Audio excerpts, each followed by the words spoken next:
വളരെ എളുപ്പമാണ്. നമ്മൾ പ്രായമാകുമ്പോഴേ നമുക്ക് മനസ്സിലാവുള്ളൂ. അപ്പൊ അതുകൊണ്ട് അവരായിട്ട് തന്നിട്ടുള്ള ഏറ്റവും വലിയ നിധികളിൽ ഒന്നാണ് വേട്ടക്കാരൻ. പ്രത്യേകിച്ച് പരദേവത എന്ന് വിളിക്കുന്നത് തന്നെ മലബാറിന്റെ വേട്ടക്കാരനാണ്. വേട്ടയ്ക്ക് ഒരു മകനെ വിളിക്കുക ശരി കേട്ടോ. വ്യത്യാസമുണ്ട്, അതൊക്കെ നമുക്ക് വേണമെന്ന് പറഞ്ഞിട്ട് പറയാം. പരദേവതയെ ആരാധിക്കുക എന്നുള്ളത് സ്വന്തം ധർമ്മമാണ്.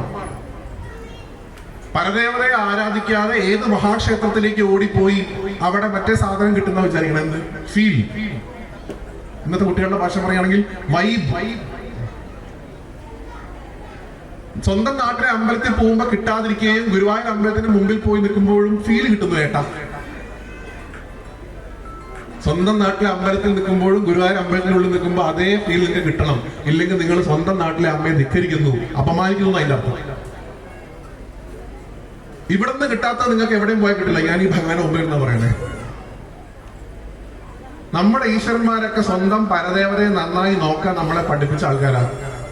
എന്നിട്ടാണ് നമ്മൾ അവര് പറഞ്ഞു കേൾക്കാണ്ട് അവരടുത്തേക്ക് ഓടി പോണത്. പ്രത്യേകിച്ച് ഗുരുവായൂരപ്പൻ സ്വന്തം പരദേവതയെ ഭംഗിയായിട്ട് നോക്കണ ആളാട്ടോ. നമ്മൾ വിചാരിക്കുന്നത് ഗുരുവായൂരപ്പന് പരദേവത ഒന്നുമില്ല. ഗുരുവായൂരപ്പന് പരദേവത ഉണ്ട്. ഗുരുവായൂരപ്പന്റെ പരദേവതയാണ്. നിങ്ങൾ ഗുരുവായൂരപ്പനെ 6 മണിക്കൂറും 5 മണിക്കൂറും ക്യൂ നിന്ന് തൊഴുത് പുറത്തിറങ്ങി വടക്കേ വാതിൽ മാടത്തിൽ പോയി അകത്ത് ഉള്ളിലൂടെ ക്യൂ ഒക്കെ നിന്ന് കയറി തൊഴുന്ന ഇടത്തരികത്ത് കാവ് ഭഗവതി, ഗുരുവായൂരിന്റെ ഭഗവതി എന്ന് പറയുന്നത് ഗുരുവായൂരപ്പന്റെ പരദേവതയാണ്. ചില മഹാത്മാക്കളൊക്കെ വ്യാഖ്യാനിക്കുന്ന ആക്കാം ഉത്സവ സമയത്തൊക്കെ ഗുരുവായൂരപ്പന്റെ ഉപദേവതയായിട്ടുള്ള ഇടത്തരികത്ത് കാവ് ഭഗവതി അട്ടർ നോൺസെൻസ് ആണ്. ഗുരുവായൂരപ്പൻ അവിടെ വരുന്നതിന് മുമ്പുള്ള ഭഗവതിയാണത്. ഗുരുവായൂർ പ്രതിഷ്ഠ നടക്കുന്നതിന് മുമ്പും അവിടെ ഒരു ഭഗവതി ഉണ്ട്. ആ ഭഗവതി അത് പ്രായമായ ആൾക്കാർ ഇവിടെ ആരെങ്കിലും ഉണ്ടെങ്കിൽ പഴയ ഗുരുവായൂരിന്റെ ഇമേജസ് നോക്കുക. നിങ്ങൾക്ക് അത് പ്രത്യേകം ക്ഷേത്രമായിട്ട് കാണാം. മതിൽക്കെട്ട് പ്രത്യേകമായിരുന്നു. ഇന്ന് നമുക്ക് തിരക്കൂടിയപ്പോൾ നമ്മൾ പൊളിച്ചു. ഗുരുവായൂരപ്പന്റെ പരദേവതയായിട്ടുള്ള ഭഗവതിയാണത്. അല്ലാണ്ട് രാധയും യശോദയൊന്നും അല്ല കേട്ടോ. ഞാൻ ആരെങ്കിലും അങ്ങനെയൊക്കെ പറഞ്ഞിട്ടുണ്ടെങ്കിൽ ഇന്ന് എല്ലാത്തിലും രാധ യശോദയൊക്കെ കെട്ടാൻ നമുക്ക് ഭയങ്കര ഇഷ്ടമാണ്.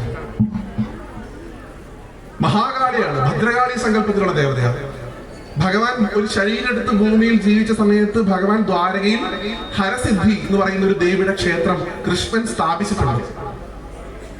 ആ ദേവിയാണ് എടത്തിരുത്ത ഭഗവാന്റെ പരദേവത. ഗുരുവായൂരപ്പൻ സ്വന്തം പരദേവതയെ പൊന്നുപോലെ നോക്കണ ആളാണ്. ഗുരുവായൂർ ഉത്സവം എന്താ മാർച്ച് 4-ാം തീയതി തുടങ്ങി 10-ാം തീയതി ആണ് ആറാട്ട്. എനിക്ക് തോന്നുന്നു 10 ദിവസത്തെ ഉത്സവം. മാർച്ച് 1-ാം തീയതി തുടങ്ങി 10-ാം തീയതി ആറാട്ട്. ഈ വർഷം 2026 ഗുരുവായൂരപ്പന് വർഷത്തിൽ ഒരു ഉത്സവമേ ഉള്ളൂ, കുംഭമാസത്തിൽ. ഭഗവാന്റെ പരദേവതയ്ക്ക് ഭഗവാൻ 2 ഉത്സവം കൊടുത്തു. ദേവിക്ക് 2 താലപ്പൊലിയാണ്. ദേവസ്വം വക താലപ്പൊലിയുണ്ട്, പിള്ളേര് വക താലപ്പൊലി സെപ്പറേറ്റ് ആയിട്ട് വേറെ ഉണ്ട്. എനിക്ക് ഒരു ഉത്സവം, ഞാൻ ഉപാസിക്കുന്ന എന്റെ ഭഗവതിക്ക് 2 ഉത്സവം. ഈ ഗുരുവായൂരപ്പൻ വർഷത്തിൽ ഒരു ദിവസം മാത്രം ഒരു പ്രത്യേക സ്ഥലത്ത് പോയി ഊണൊഴിക്കും. എവിടെ പോയിട്ട്? ആറാട്ട് ദിവസത്തെ ഉച്ചപൂജ ഭഗവതിയുടെ അടുത്ത. ഞാൻ പറയുന്നത് നിങ്ങൾ ഗുരുവായൂരായിട്ട് പരിശോധിക്കൂ. ഗുരുവായൂരപ്പൻ പ്രത്യക്ഷത്തിൽ കാണിച്ചു തരുന്നില്ലേ സ്വന്തം നാട്ടിലെ ഭഗവതി എങ്ങനെയാണ് പഠിപ്പിക്കേണ്ടത്, എങ്ങനെയാണ് ആരാധിക്കേണ്ടത്, എങ്ങനെയാണ് ബഹുമാനിക്കേണ്ടത്. എന്നിട്ട് നമുക്ക് നമ്മുടെ നാട്ടിൽ പോയ അമ്പലത്തിൽ ഫീൽ ഇല്ല, ഗുരുവായൂർ പോയാൽ ഫീൽ ഉണ്ട്. ആത്യന്തികമായിട്ട് സ്വന്തം അമ്മയെ, സ്വന്തം പരദേവതയെ, സ്വന്തം പിതൃക്കളെയൊക്കെ ബഹുമാനിക്കുക എന്നുള്ളതാണ്. ഇതപ്പോ വൃശ്യമാസാണ്. അയ്യപ്പസ്വാമി എത്ര ഭംഗിയായിട്ടാണ് സ്വന്തം പരദേവതയെ ആചരിക്കുന്നത്. ആരാ അയ്യപ്പസ്വാമിയുടെ പരദേവത? പറയും. പരദേവത ആരാ? മാളിയപ്പുറത്തമ്മ. നിങ്ങൾ അങ്ങനെ പറഞ്ഞു തുടങ്ങണമെങ്കിൽ, അല്ലാണ്ട് മറ്റേ പരിപാടിയല്ല. ഏതോ ഒരു കാലത്ത് കന്നി അയ്യപ്പൻ വരാത്ത കാലത്ത് ഞാൻ നിന്നെ കല്യാണം കഴിച്ചോളാം അല്ലേ? കേട്ടില്ലേ? അയ്യപ്പസ്വാമിയുടെ ആരാ മാളികപ്പുറത്തമ്മ? അയ്യപ്പസ്വാമിയുടെ കാമുകനാണ് വ്യാസൻ മാളികപ്പുറത്തമ്മ. അതെന്താ അങ്ങനെ പറയണേ? പണ്ട് മഹിഷിക്ക് മോക്ഷം കൊടുത്തപ്പോ പറഞ്ഞിട്ടുണ്ടേ, ഒരു കാലത്ത് കന്യയ്യപ്പന്മാരൊന്നും വരാതിരുന്നെങ്കിൽ ഞാൻ കല്യാണം കഴിച്ചോളാം. അപ്പൊ കാമുകയായിട്ട് അടുത്തിരുത്തി, ഫിയാൻസി അടുത്തിരിക്കട്ടെ, എനിക്ക് നമുക്ക് ഇടയ്ക്ക് കാണുകയെങ്കിലും ചെയ്യാമോ? അങ്ങനെയാണോ? അല്ല. ആ വിഡ്ഢിക്കഥ നമ്മളെങ്കിലും ഇനി പോയിട്ട് നാട്ടുകാരോട് പറയാതിരിക്കുക. അങ്ങനെയാണെങ്കിൽ നിങ്ങൾ ആലോചിച്ചു. ഞാൻ നിങ്ങളോട് പറയട്ടെ, ഇപ്പൊ ഇവിടുന്ന് ഈ കാരാടുന്ന ഒരു കന്യസ്വാമി ശബരിമലയ്ക്ക് പോവാണ്. അവിടെ പോയിട്ട് അദ്ദേഹം സ്വാമിയെ തൊഴുതിന് ശേഷം ഈ മാളികപ്പുറത്തിൽ പോയി തൊഴുമ്പോ ഈ ഭഗവതി എന്താ വിചാരിക്കുക? ദുഷ്ടൻ, ഇത് വന്നില്ലായിരുന്നെങ്കിൽ ഒരെണ്ണം കുറഞ്ഞിട്ട് വരുന്നു. നിങ്ങൾ ഭഗവതിയുടെ മെന്റാലിറ്റിയിൽ കാണൂ. നിങ്ങൾ കൊടുക്കുന്ന വെണ്ണ എടുത്തിട്ട് ഗുരുവായൂരപ്പന് ഇഷ്ടമാണെന്നുണ്ടെങ്കിൽ ഗുരുവായൂരപ്പന് ഇഷ്ടമല്ലാത്തത് ചെയ്ത് കഴിഞ്ഞാൽ ഗുരുവായൂരപ്പൻ ദേഷ്യം ചെയ്യില്ലേ? അപ്പൊ ഭഗവതി അവിടെ ഇരിക്കുന്ന ഒരു വ്യക്തിത്വമുള്ള ഒരാളാണ്, ഒരു പേഴ്സണാലിറ്റി ഉള്ള ആളാണ്. അങ്ങനെയുള്ള ഒരാളെ സംബന്ധിച്ചിടത്തോളം ഒരു കന്നി അയ്യപ്പനോട് മാളികപ്പുറത്തമ്മ വന്നിട്ട് ആദ്യമായിട്ട് മലയ്ക്ക് വന്ന ഒരു കുട്ടി വന്ന് തൊഴുമ്പോ ഈ ദേവിയുടെ മനസ്സിലുണ്ടാവുന്ന വികാരം എന്താ? അനുഗ്രഹിക്കൂ. പോട്ടെ, അവിടെ ഇരിക്കട്ടെ. പിന്നെ നമ്മൾ കേട്ട വേറൊരു കഥയാണ് ഈ മാളികപ്പുറത്ത് നിന്ന് ഭഗവതി മകരവിളക്ക് ഉത്സവകാലത്ത് അവസാനത്തെ ദിവസം ശരംകുത്തിയിലേക്ക് എഴുന്നള്ളുന്നു അല്ലെ? അവിടെ നോക്കിയിട്ട് ശരക്കോലുകൾ നിറഞ്ഞ ശരംകുത്തി കണ്ടിട്ട് ദേവി വിഷമിച്ച് ഇത്രയും നാളും എന്റെ കല്യാണം നടക്കാത്തത് പോലെ ഈ വർഷം എന്റെ കല്യാണം നടക്കില്ലല്ലോ എന്ന് കരുതി വളരെ സൈലന്റ് ആയിട്ട് തിരിച്ച് അമ്പലത്തിലേക്ക് തിരിച്ചു പോകുന്നു. ഈ കഥ കേട്ട് എത്ര ആൾക്കാരുണ്ടെന്ന് കൈപ്പൊക്കൂ? കുറച്ചൊക്കെ ഉണ്ട്. സമാധാനം. നമ്മൾ പോയി അന്വേഷിക്കണം അങ്ങനെ സംഭവം ഉണ്ടെന്ന് കേട്ടോ. ആ പാവം ഭഗവതി ആ ശ്രീകോവിൽ നിന്ന് പുറത്തേക്ക് എവിടെയും പോണില്ല. മാളികപ്പുറത്തേക്ക് അങ്ങനെ ഒരു എഴുന്നള്ളത്തേയില്ല. എഴുന്നള്ളത്തുള്ളത് അയ്യപ്പനാണ്. മണിമണ്ഡപത്തിൽ നിന്ന് ശരംകുത്തിയിലേക്ക് 5 ദിവസം എഴുന്നള്ളത്തുണ്ട്. ആദ്യത്തെ 4 ദിവസം 18-ാം പടി വരെ, 5-ാമത്തെ ദിവസം ശരംകുത്തിയിലേക്ക്. ഭഗവാൻ ശരംകുത്തിയിൽ ചെന്ന് തന്റെ ഉത്സവം കഴിഞ്ഞു തന്റെ ഭൂതഗണങ്ങളെ ഭഗവാൻ തിരിച്ചു കൂട്ടിക്കൊണ്ടുവരുന്നു എന്നാണ് സങ്കല്പം. അയ്യപ്പനാണ് പോകുന്നത്. ഇനി കുറച്ചുകൂടെ വ്യക്തത വേണമെന്നുണ്ടെങ്കിൽ ആ പോകുന്ന ഘോഷയാത്രയുടെ വീഡിയോ ഉണ്ടാവും യൂട്യൂബില്. തിടമ്പ് കാണാം. തിടമ്പിൽ നിന്ന് കാണാം വേട്ടക്കാരനൊക്കെ പോലെ നല്ല കൊമ്പൻ മീശയോട് കൂടിയിട്ടുള്ള ഒരു വിഗ്രഹമാണ് അതിന് മുമ്പിൽ വെച്ചിട്ടുണ്ടാവുക. അയ്യപ്പനാണ് പോകുന്നത്. അയ്യപ്പസ്വാമിയുടെ അമ്മയുടെ സ്ഥാനമാണ് മാളികപ്പുറത്തേക്ക്, അല്ലാണ്ട് കാമുകിയല്ല.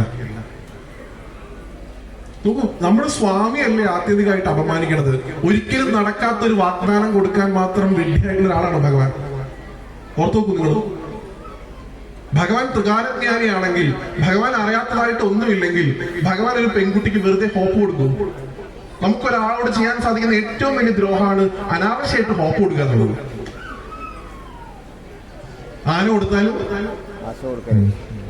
ഇത് ഭഗവാൻ അറിയാത്തതല്ലോ. ഭഗവാൻ ചെയ്തില്ലല്ലോ. എന്നിട്ട് ഭഗവാൻ അങ്ങനെ ചെയ്തിട്ടില്ല. നമ്മളുണ്ട്. ഇത് എവിടെ നിന്നാണ് ഈ കഥ കിട്ടിയത്?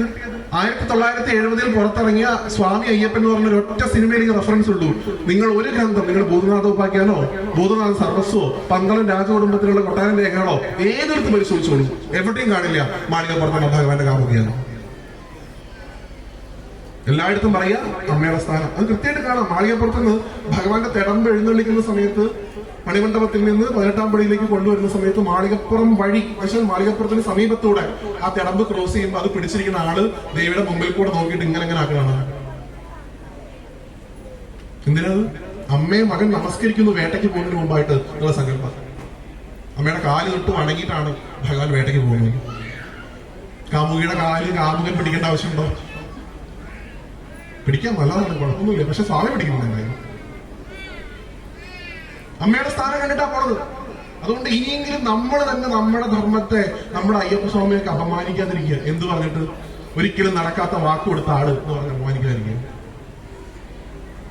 ഒരു കുട്ടി, ഇന്നത്തെ തലമുറയുടെ കുട്ടികൾ നമ്മൾ കുറച്ച് കാണരുത്. ആ കുട്ടി നിങ്ങളോട് ചോദിക്കും, നിങ്ങളുടെ അയ്യപ്പൻ എന്തിനാ അങ്ങനെ വാക്ക് കൊടുത്തത്? നിങ്ങൾ എന്ത് പറയും? ഞാനിത് പല സ്ഥലത്തും പറഞ്ഞിട്ടുണ്ട്, കേട്ട ആൾക്കാർ ക്ഷമിക്കുക. ഈ വേടന്റെ അമ്പ് കൊണ്ട് ഭഗവാൻ കൃഷ്ണന്റെ സ്വർഗാരോഹണം ഉണ്ടായ കഥയുണ്ടല്ലോ ഭാഗവതത്തില്. ഇപ്പൊ തിരുവനന്തപുരത്ത് പ്രഭാഷണമൊക്കെ നടത്തുന്ന സമയത്ത് അവസാനിപ്പിച്ചപ്പോൾ പറഞ്ഞു, അങ്ങനെ ഭഗവാൻ ദ്വാരകയുടെ നാശത്തിനൊക്കെ ശേഷം കാട്ടിൽ പോയി തപസ് ചെയ്യുന്ന സമയത്ത് ഭഗവാൻ ഒരു കാല് താഴേക്ക് നോക്കിയിട്ടിരുന്നു. ഒരു കാട്ടാളൻ അതുവഴി വന്നു. ഭഗവാന്റെ കാല് കണ്ടപ്പോ മാൻകുട്ടിയാണെന്ന് കരുതി. അങ്ങനെ ആ മാൻകുട്ടിയാണെന്ന് കരുതിയ കാലിലേക്ക് ഈ പറയുന്ന കാട്ടാളൻ അമ്പ് അയച്ചു. കാൽമടമ്പിൽ അമ്പ് കൊണ്ടു. അങ്ങനെ വേടന്റെ അമ്പ് കൊണ്ട് ഭഗവാൻ സുധാമത്തിലേക്ക് യാത്രയായി. ഇത് പറഞ്ഞ് അവസാനിപ്പിച്ചപ്പോഴേക്കും 2 കുട്ടികളോട് പറഞ്ഞു, ഞങ്ങളുടെ വേടനെ കുറിച്ച് ആവശ്യമില്ലാത്തത് പറയരുത്. എന്ത് കുറ്റുണ്ടെങ്കിലും ഇപ്പൊ വേടനാണ്, വെറുതെ പറയുക, അല്ലെങ്കിൽ മൂപ്പരില്ലാത്ത കുറ്റമല്ലെന്നാ പറഞ്ഞു. ഇന്നത്തെ കുട്ടികൾ ചിന്തിക്കുന്നവരാണ്. ഇങ്ങനെയൊക്കെ അവർ ചോദിക്കും നിങ്ങളോട്, നിങ്ങളുടെ അയ്യപ്പ സ്വാമി ഒരു സ്ത്രീയെ അവളെ പിടിച്ച് താമസിപ്പിച്ചിട്ടില്ലേ, എന്താ വരെ കല്യാണം കഴിക്കാത്ത വെച്ചാൽ എന്താ പറയുക? കന്യസ്വാമിമാരൊന്നും വരാതിരുന്ന കാര്യം ഉണ്ടായിട്ടില്ല കുട്ടി. അപ്പൊ ആ കുട്ടി എന്ത് പറയും? കൊറോണ സമയത്ത് ആരും വന്നിട്ടില്ലല്ലോ. നമ്മുടെ ഉത്തരവിടെ പോകും. അതുകൊണ്ട് നമ്മുടെ ധർമ്മത്തെ കുറിച്ച് നമ്മൾ പഠിക്കുക ആത്യന്തികമായിട്ട് എന്നുള്ളതാണ്. ഒറ്റ ടോപ്പിക് കൂടെ പറഞ്ഞ് ഞാൻ വേട്ടക്കാരനിലേക്ക് വരാം. എത്രത്തോളം പ്രാധാന്യം നമ്മൾ സ്വന്തം നാട്ടിലെ അമ്പലത്തിന് കൊടുക്കുന്നുണ്ടോ, നമ്മുടെ ധർമ്മത്തിന് കൊടുക്കുന്നുണ്ടോ, അത്രത്തോളം പ്രാധാന്യം പിതൃക്കൾക്കും കൊടുക്കാൻ പഠിക്കുക, പൂർവികർക്ക്. ഈ ഭഗവാനെ ഇവിടെ കൊണ്ടിരുത്തിയ ഏതോ ഒരു കാരണവരുണ്ടായിരിക്കും അല്ലെ? അദ്ദേഹത്തിന്റെ ഒരു ഉപാസന കൊണ്ടാണ് ഇന്ന് നമുക്കകത്തേക്ക് നോക്കിയിട്ട് വേട്ടക്കരപ്പാന്ന് വിളിക്കാനുള്ള സൗഭാഗ്യം ഉണ്ടായത്. പിതൃക്കളെ ആരാധിക്കാൻ, പിതൃക്കൾക്ക് വേണ്ടിയിട്ട് വർഷത്തിൽ ഒരു ദിവസമെങ്കിലും മാറ്റിവെക്കാൻ ശ്രമിക്കുക, ശ്രാദ്ധം ബലിയൊക്കെ നടത്താൻ ശ്രമിക്കുക. അല്ലാണ്ട് മറ്റേ ഏർപ്പാടില്ല. എന്ത്, ഞാൻ തിരുനെല്ലി കൊണ്ടുപോയി സമർപ്പിച്ചു വ്യാസ, അല്ലെങ്കിൽ രാമേശ്വരത്ത് കൊണ്ടുപോയി ഞങ്ങളൊക്കെ ഒഴുക്കിക്കളഞ്ഞു വ്യാസ. എന്തുകൊണ്ട് നിങ്ങൾക്ക് ഒരു ദിവസം വർഷത്തിൽ ഒരിക്കൽ ഈ പാവപ്പെട്ട മുത്തശ്ശിനെയും മുത്തശ്ശിയും ഒന്ന് ഓർക്കാൻ സമയമില്ലാണ്ടായിപ്പോയി? ലക്ഷക്കണക്കിന് ആളുകൾ ക്യൂ നിന്ന് കാണുന്ന ഗുരുവായൂരപ്പൻ. ഞാൻ എല്ലാവർക്കും ഗുരുവായൂരപ്പനെ തൂക്കി പിടിച്ച് നടക്കുന്ന ആളുകളുടെ ഗുരുവായൂരപ്പൻ ഉദാഹരണം പെട്ടെന്ന് പറയുന്നു. നിങ്ങൾ ഈ 5 മണിക്കൂറും 6 മണിക്കൂറും കാത്തു നിന്ന് ഒരാളെ കാണണമെങ്കിൽ മുമ്പ് എത്രത്തോളം ബിസി ആയിരിക്കും അകത്ത്? അല്ലേ? എത്ര ആൾക്കാർ കാത്തു നിൽക്കുന്നു കാണാൻ, എത്രയോ ആളുകൾ വിളിച്ചുകൊണ്ടിരിക്കുന്നു എന്റെ കൃഷ്ണ കൃഷ്ണ. അങ്ങനെയുള്ള ഗുരുവായൂരപ്പൻ വർഷത്തിൽ 2 ദിവസം ബലി ഇടുന്നുണ്ടെന്ന് പറഞ്ഞാൽ നിങ്ങൾ വിശ്വസിക്കും? എത്ര പേര് താമരക്കണ്ണിനെ തൊഴാനുണ്ട് ഗുരുവായൂർ? 3 കൈ പൊക്കൂ. കുറെ ഉണ്ട്. ഈ താമരക്കണ്ണനെ ഇപ്പൊ ദേവസ്വം കുറച്ചും കൂടെ ഒന്ന് സൗകര്യം ആയിക്കോട്ടെ എന്ന് വെച്ചിട്ട് കുറച്ച് ബാക്കിലേക്ക് മാറ്റി വരച്ചിട്ടുണ്ടല്ലോ, അന്നല്ലോ അല്ലേ? പണ്ട് താമരക്കണ്ണൻ ഉണ്ടായിരുന്ന ഓവിന്റെ നേരെ ഓപ്പോസിറ്റ് സൈഡിൽ നൃത്തം ഒരു റൂമുണ്ട്, ഒരു അറയുണ്ട്, കണ്ടിട്ടുണ്ടോ? അതിനകത്ത് ഒരു നിലവിളക്ക് എപ്പോഴും കത്തി വെച്ചിട്ടുണ്ടാവും. ഒരു മിൽമയുടെ കുപ്പി അതിന്റെ മുകളിൽ കമത്തി വെച്ചിട്ടുണ്ടാവും. ഇതിങ്ങനെ ഒലുകുക. എന്താ മുറിയുടെ വിശേഷം? 2 കാര്യങ്ങളാ പറയാ. ഒന്ന്, വില്വമംഗലത്തിന് ഭഗവാൻ നൃത്തം ചെയ്തുകൊണ്ട് ദർശനം കൊടുത്ത സ്ഥലമാണ് അത് എന്നാണ്. വളരെ വിശേഷമാണ്. ഗുരുവായൂർ 3 സ്ഥലങ്ങൾക്കാണ് ഏറ്റവും കൂടുതൽ പ്രാധാന്യം പറയാം. ഒന്ന് ഭഗവാന്റെ ശ്രീകോവിൽ, 2 ഭഗവാന്റെ കൂത്തമ്പലം പുറത്ത്, 3-ാമത്തേതാണ് നൃത്തമറ. ഈ പറഞ്ഞ ഭാഗം ഈ ഓവിന് നേരെ ഓപ്പോസിറ്റ് ഉള്ളത്. ഇടയ്ക്കൊക്കെ പോകുമ്പോൾ ഒന്ന് പോയി തൊഴുന്നത് നല്ലതാണ്. താമരക്കണ്ണയും തൊഴുതോളൂ, കിട്ടില്ല.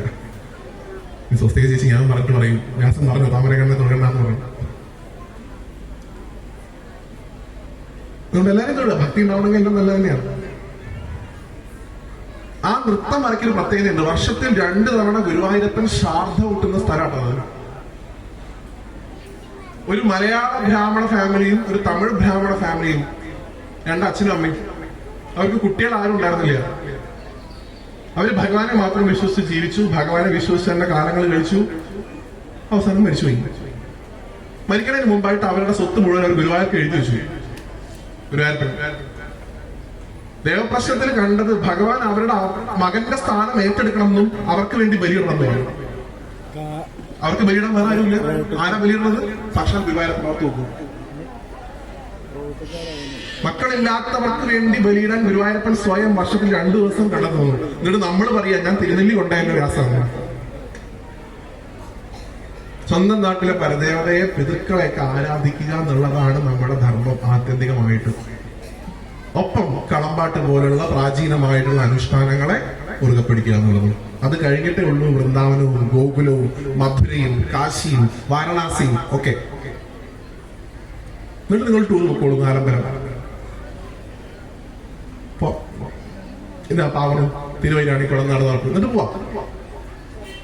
സ്വന്തം നാട്ടിലെ ഭഗവതിക്കോ അല്ലെങ്കിൽ വേട്ടക്കാരനോ ആരവിടെ വിളിച്ചാൽ ഒരു കല്ല് മാത്രമേ ചിലപ്പോൾ ഉണ്ടാവുള്ളൂ. ഒരു ദേവതയാണ് സങ്കല്പിച്ച്, ഒരു നെയ്വിളക്കെങ്കിലും സങ്കല്പിച്ച് അവിടെ വെച്ച് ഗുരുവായൂർ പോയിട്ട് പാൽപ്പായസം കഴിച്ചാലേ ഗുരുവായൂരപ്പൻ ഹാപ്പി ആയിട്ട് കഴിക്കുള്ളൂ. അത് പഠിക്കുക. അതിന് ഏറ്റവും പറ്റിയ സമയമാണിത്, വേട്ടക്കാരന്റെ ഈ കളമ്പാട്ട് മഹോത്സവം.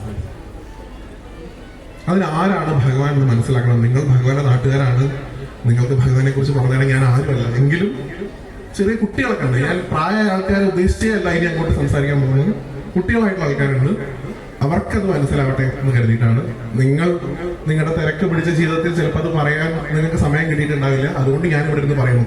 അത്രേ ഉള്ളൂ. 3 ചൈതന്യങ്ങളെയാണ് പരിശോധിക്കാനുള്ളത്.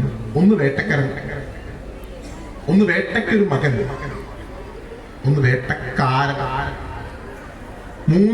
മൂന്നായിട്ട് കണ്ട് ആരാധിക്കുക എന്നുള്ളതാണ്. ഇപ്പൊ ഇവിടെ പറയുന്നത് വേട്ടക്കാരനാണ് ഇവിടെ ഉള്ളതെന്നാണ് അല്ലേ? വേട്ടക്കാരനല്ലേ? വേട്ടക്കാരൻ ആരാണ് ശരിക്കും? ശിവനാണ് അല്ലേ? ഒരു പാരമ്പര്യത്തിൽ പറയുന്നത് വേട്ടക്കാരൻ എന്നുള്ള പേര് തന്നെ ഉണ്ടായത് വേട്ടയ്ക്ക് ഹരൻ എന്നുള്ള പദത്തിൽ നിന്ന് രണ്ടുകൂടെ ചേർന്നിട്ടാണ്. ഹരൻ എന്ന് പറഞ്ഞാൽ മഹാദേവൻ. വേട്ടയ്ക്ക് പോകുന്ന ഹരൻ, വേട്ടയ്ക്ക് പോകുന്ന ശിവൻ, ആ ശിവനാണ് വേട്ടക്കാരൻ. അദ്ദേഹത്തെ തന്നെയാണ് നമ്മൾ കിരാതമൂർത്തി എന്ന് വിളിക്കാറുള്ളത്. കിരാത ശിവൻ എന്ന് വിളിക്കാറുണ്ട്.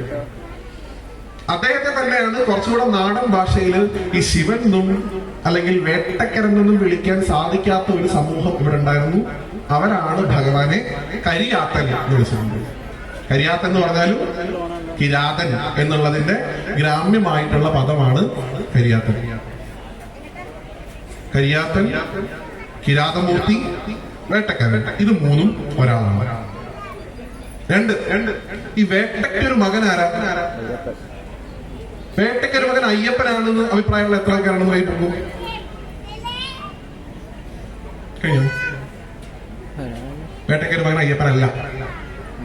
ആ ധാരണ മാറ്റാം. ഇനി ആർക്കെങ്കിലും അങ്ങനെ ധാരണ ഉണ്ടെങ്കിൽ കൈ പൊക്കാത്ത ആൾക്കാരുണ്ടാവില്ല. വേട്ടയ്ക്കൊരു മകൻ ഒരിക്കലും അയ്യപ്പനല്ല. ഇന്ന് പലയിടത്തും കാണുന്നത് വേട്ടയ്ക്കൊരു മകൻ അയ്യപ്പൻ ക്ഷേത്രം എഴുതി വയ്ക്കും അതിന്റെ കൂടെ.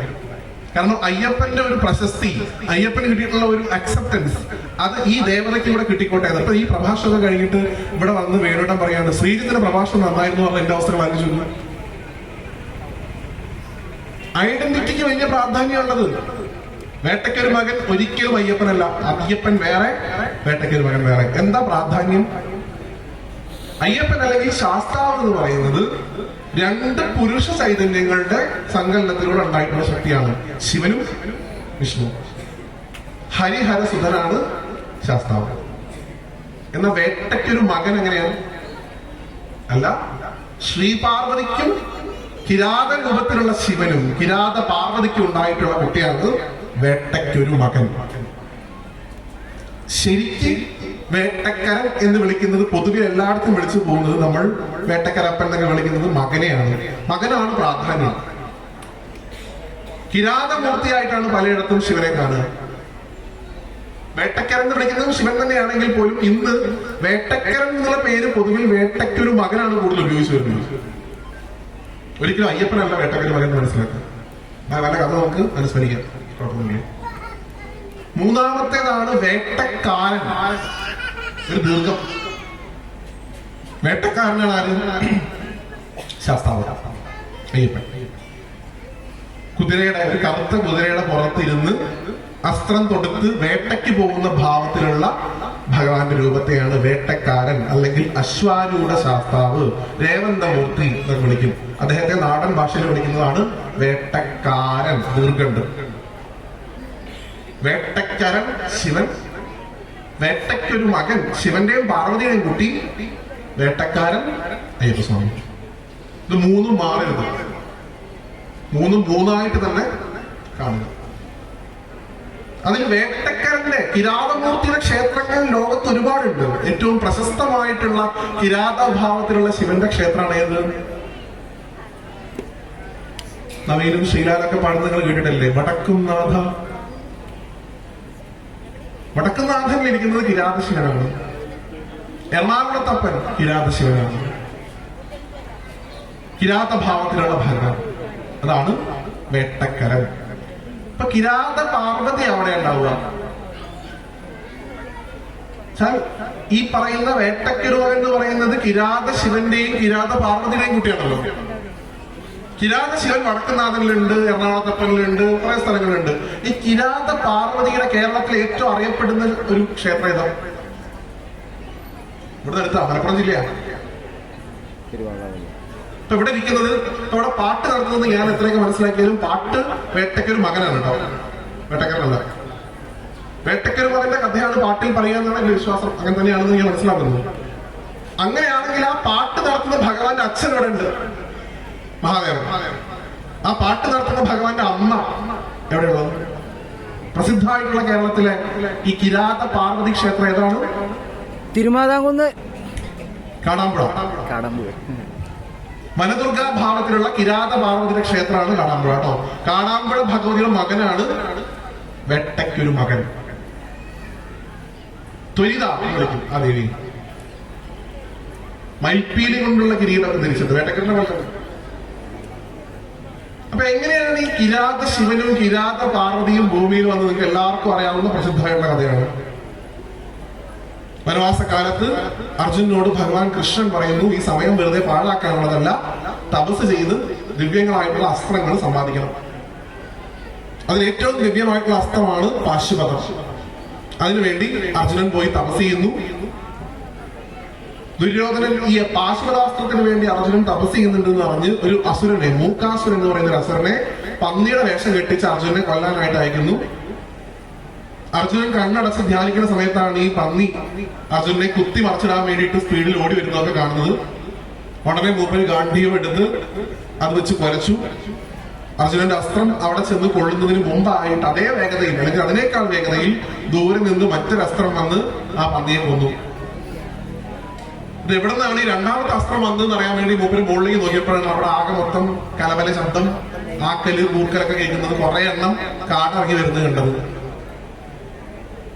കുറെ വനവാസികളായിട്ടുള്ള ആൾക്കാർ, അതിന്റെ ഒത്ത നടുക്ക് നല്ല സുന്ദരനായിട്ടുള്ള ഒരു കാട്ടാളൻ, അതിന്റെ കൂടെ വളരെ സുന്ദരിയായിട്ടുള്ള ഒരു കാട്ടാള സ്ത്രീ, അതിന്റെ കൂടെ 2 കുഞ്ഞു കാട്ടാളന്മാരും, മുരുകനും ഗണപതിയും. എന്നിട്ട് ഭഗവാൻ പോയി പറയുന്നു അർജുനോട്, ഇത് എന്റെ ഇരയാണ്, ഞാനാണ് ഇതിനെ കൊന്നത്. അർജുനൻ പറഞ്ഞു, ഇത് ഞാനാണ് ഇതിനെ കൊന്നത്, നിനക്ക് തരില്ല. പിന്നെ അങ്ങോട്ട് ഭഗവാൻ അർജുനനെ ഇന്നത്തെ കുട്ടികളുടെ ഭാഷ പറയുകയാണെങ്കിൽ TC വാര്യാന്ന് പറയുന്നത്. നിനക്ക് നാണമുണ്ട് എന്നോട് തർക്കിക്കാൻ? നീ മധ്യമ പാണ്ഡവനാണ്, വലിയ ഗാന്ധീവധാരിയാണെന്നൊക്കെ പറഞ്ഞ് കേവലം ഒരു കാട്ടാളനായിട്ടുള്ള എന്നോട് തർക്കിക്കാൻ നിനക്ക് നാണമുണ്ടോ? എന്റെ അടുത്ത് അട്ടിയിടണമെങ്കിൽ നീ പൊക്കോന്നൊക്കെ പറയുക. ഇവിടെ കിരാതം കളി ഉണ്ടായിട്ടുണ്ട് എപ്പോഴെങ്കിലും? കഥകളി നിഷാണ്ട കണ്ടുപോയ പ്രശ്നങ്ങൾ. ഒരു തവണ കിരാതം കളിയൊക്കെ നമുക്ക് ഒന്നുകൂടെ വിസ്തരിച്ച്, പ്രത്യേകിച്ച് കോട്ടക്കൽ ഉണ്ടായിട്ടുണ്ട്. കോട്ടക്കൽ ദേവദാസേട്ടന്റെ കാട്ടാളനൊക്കെ കാണാൻ രസമാണ്. ഭഗവാൻ എപ്പോഴും ഈ മഹാദേവനെ കുറിച്ചുള്ള കംപ്ലൈന്റ് ആണ്. ഭഗവാൻ ഭയങ്കര സീരിയസ് ആണ്. ശിവൻ എപ്പോഴും ഇങ്ങനെ ഇരിക്കും, ആരോടും മിണ്ടില്ല. ഭഗവാൻ ഇത്രയധികം തമാശ കാണിക്കുന്ന ഒരു രൂപം കിരാതഭാവമല്ലെന്ന് കാണാൻ പറ്റില്ല. അത്രയധികം കോമഡിയാണ്. ആൾക്കാരെ ചിരിപ്പിക്കും മഹാദേവൻ. മഹാദേവൻ ആൾക്കാരെ ചിരിപ്പിക്കുന്നത് നിങ്ങൾ ആലോചിച്ച് നോക്കൂ. നമുക്ക് എപ്പോഴും മറ്റാൾ ചിരിപ്പിക്കുന്നതാണ് ഇഷ്ടം. ഈ വെണ്ണ മഹാദേവൻ ചിരിപ്പിക്കാൻ തുടങ്ങി കഴിഞ്ഞാൽ അതിന് അപ്പുറത്തേക്കുള്ള ചിരിയാവില്ല. ഭഗവാന്റെ ഈ ചില ആക്ഷൻസ് ഒക്കെ ഉണ്ട് കളിയിൽ, നല്ല ഭംഗിയായിട്ട് കാണാം കഥകളിയിൽ. പാർവതിയോടുള്ള ഭഗവാന്റെ ചില പറച്ചിലുകളൊക്കെ ഉണ്ട്, രസമാണ്. അങ്ങനെ അർജുനൻ എന്ന് തർക്കിക്കുമ്പോഴാണ് അവസാനം ഇവർ രണ്ടുപേരും ചേർന്ന് യുദ്ധം ചെയ്യാൻ വേണ്ടി തീരുമാനിക്കുന്നത്. അർജുനന്റെ അസ്ത്രങ്ങൾ ഭഗവാന് പോലും ഒരു നിമിഷം തോന്നിയെന്നാണ് ഇവൻ അത് കൊള്ളാം. കാരണം ഭഗവാനിൽ പോലും കീറി മുറിച്ചുകൊണ്ട് അത്ര ചില അസ്ത്രങ്ങളൊക്കെ പോണത്. എന്നാലും കുറെയൊക്കെ ഭഗവാൻ ഈ കുട്ടിയല്ലേ, താൻ വരം കൊടുക്കാൻ വന്നതല്ലേ എന്നുള്ള ബോധ്യമൊക്കെ വന്നിട്ട് കുറച്ചൊക്കെ ഇങ്ങനെ കളിക്കാനൊക്കെ നിന്നു. എപ്പോഴൊക്കെയോ ദേഹം നൊന്നപ്പോ എത്രയൊക്കെ പറഞ്ഞാലും മഹാദേവനാണ് എടുത്ത് കറക്കി ഒരു കുറ്റിക്കാട്ടിലേക്ക് വലിച്ചു കിട്ടുന്നത്. പിന്നെ മൂപ്പരെ അടികൂടാൻ വരും, പിന്നെയും കറക്കി എറിയും, വരിക കറക്കുക എറിയുക, തന്നെയായിരുന്നു പരിപാടി കുറെ നേരം. അവസാനം അർജുന് മനസ്സിലായി ഇദ്ദേഹത്തെ എങ്ങനെയൊന്നും തോപ്പിക്കാൻ പറ്റില്ല. മൂപ്പര് കരയാൻ തുടങ്ങി അർജുനെ. ഇയാളാണെങ്കിൽ കഥകളി നല്ല രസം ഇങ്ങനെ കാണിക്കുകയും ചെയ്യും കേട്ടോ അർജുനന്റെ അടുത്ത്. ഞാൻ അപ്പോഴേ പറഞ്ഞതല്ലേ ഇത് നിൽക്കണ്ടാവും. പാർവതിയുടെ അടുത്ത് പോയിട്ട് പറയും അതാ കിടക്കണമെന്നൊക്കെ ചൂണ്ടിക്കാണിച്ചു കൊടുക്കും. വീണെടുക്കണത് തോക്കുന്ന ഒരാളുടെ മുഖത്ത് നോക്കി ചിരിക്കുക നല്ല രസമുള്ള കാര്യമാണല്ലോ അല്ലെ. ഒരാളിങ്ങനെ തോക്കുക, അയാളുടെ മുഖത്ത് നോക്കി ഇങ്ങനെ ചിരിക്കുക, ഇതൊക്കെ ചെയ്യാം ഭഗവാൻ. അവസാനം അദ്ദേഹം കരഞ്ഞുകൊണ്ട് ഇത്രയും വലിയ വീരനാണ്, വില്ലാണ്, വീരനാണ്, വീരശൂര പരാക്രമിയാണെന്നൊക്കെ പറഞ്ഞ് ഈ അർജുനൻ ഞാൻ നിനക്ക് കാണിച്ചത്, ഞാൻ എന്റെ ശിവനോട് പറഞ്ഞു കൊടുക്കും, എന്റെ മഹാദേവൻ വന്ന നിന്നെ തല്ലുന്നൊക്കെ പറഞ്ഞൊക്കെ കുട്ടികൾ അച്ഛനോടൊക്കെ പറയുന്നത് പറഞ്ഞോളെ. ഞാൻ അമ്മയടുത്ത് പറഞ്ഞു കൊടുക്കും, അച്ഛനോട് പറഞ്ഞു കൊടുക്കുന്ന പറയാറില്ലേ, അതേപോലെ എന്റെ മഹാദേവൻ വന്ന നിന്നെടുത്ത് എറിയും, അങ്ങനെയൊക്കെയാണ്.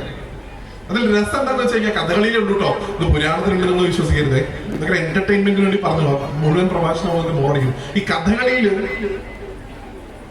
ഈ ഭഗവാന്റെ ഈ അസ്ത്രങ്ങൾ, അർജുനന്റെ അസ്ത്രങ്ങൾ ഭഗവാനെ പോലും ഇങ്ങനെ കീറി മുറിക്കുന്നത് കണ്ടപ്പോ ശ്രീപാർവതി ദേവി ശപിക്കും അർജുനനെ, നിന്റെ അമ്പടുങ്ങാത്ത ആവനാഴി കായി ആയിക്കോട്ടെ. അർജുനന്റെ ആവനാഴി കാലിയായി തന്നെ. അപ്പൊ മൂപ്പരുടെ കയ്യിൽ ആയുധങ്ങളൊന്നുമില്ല. അപ്പൊ എന്ത് ചെയ്തു? ഗാന്ധികം എന്ന് പറയുന്ന വില്ലാണ് കയ്യിലുള്ളത്. ആ വില്ലെടുത്തിട്ട് മഹാദേവന്റെ തലമണ്ടയ്ക്ക് അടിച്ചു തുടങ്ങി. അടിച്ചതാണ്, തലക്കടിച്ചു. ആ അട്ടി കിട്ടിയപ്പോഴാണ് നേരത്തെ പറഞ്ഞ പോലെ ശിവനാണെന്നൊക്കെ മറന്ന് എടുത്ത് വലിച്ചെറിയുന്നത്. അത് കഥകളിയും നല്ല രസം. ഈ അട്ടി കിട്ടുന്ന സമയത്ത് അപ്പുറത്ത് നിൽക്കുന്ന ശ്രീപാർവതി കൈ കൊട്ടുന്നത് കാണാം നമുക്ക്. എന്തിന്? തലയിൽ ഗംഗയുണ്ട്, ഇവൾക്ക് 2 കൊടുക്കണമെന്ന് ഞാൻ കുറച്ച് ദിവസമായിട്ട് വിചാരിക്കുന്നുണ്ട്. എന്റെ കുട്ടി ഞാൻ ചെയ്തല്ലോ.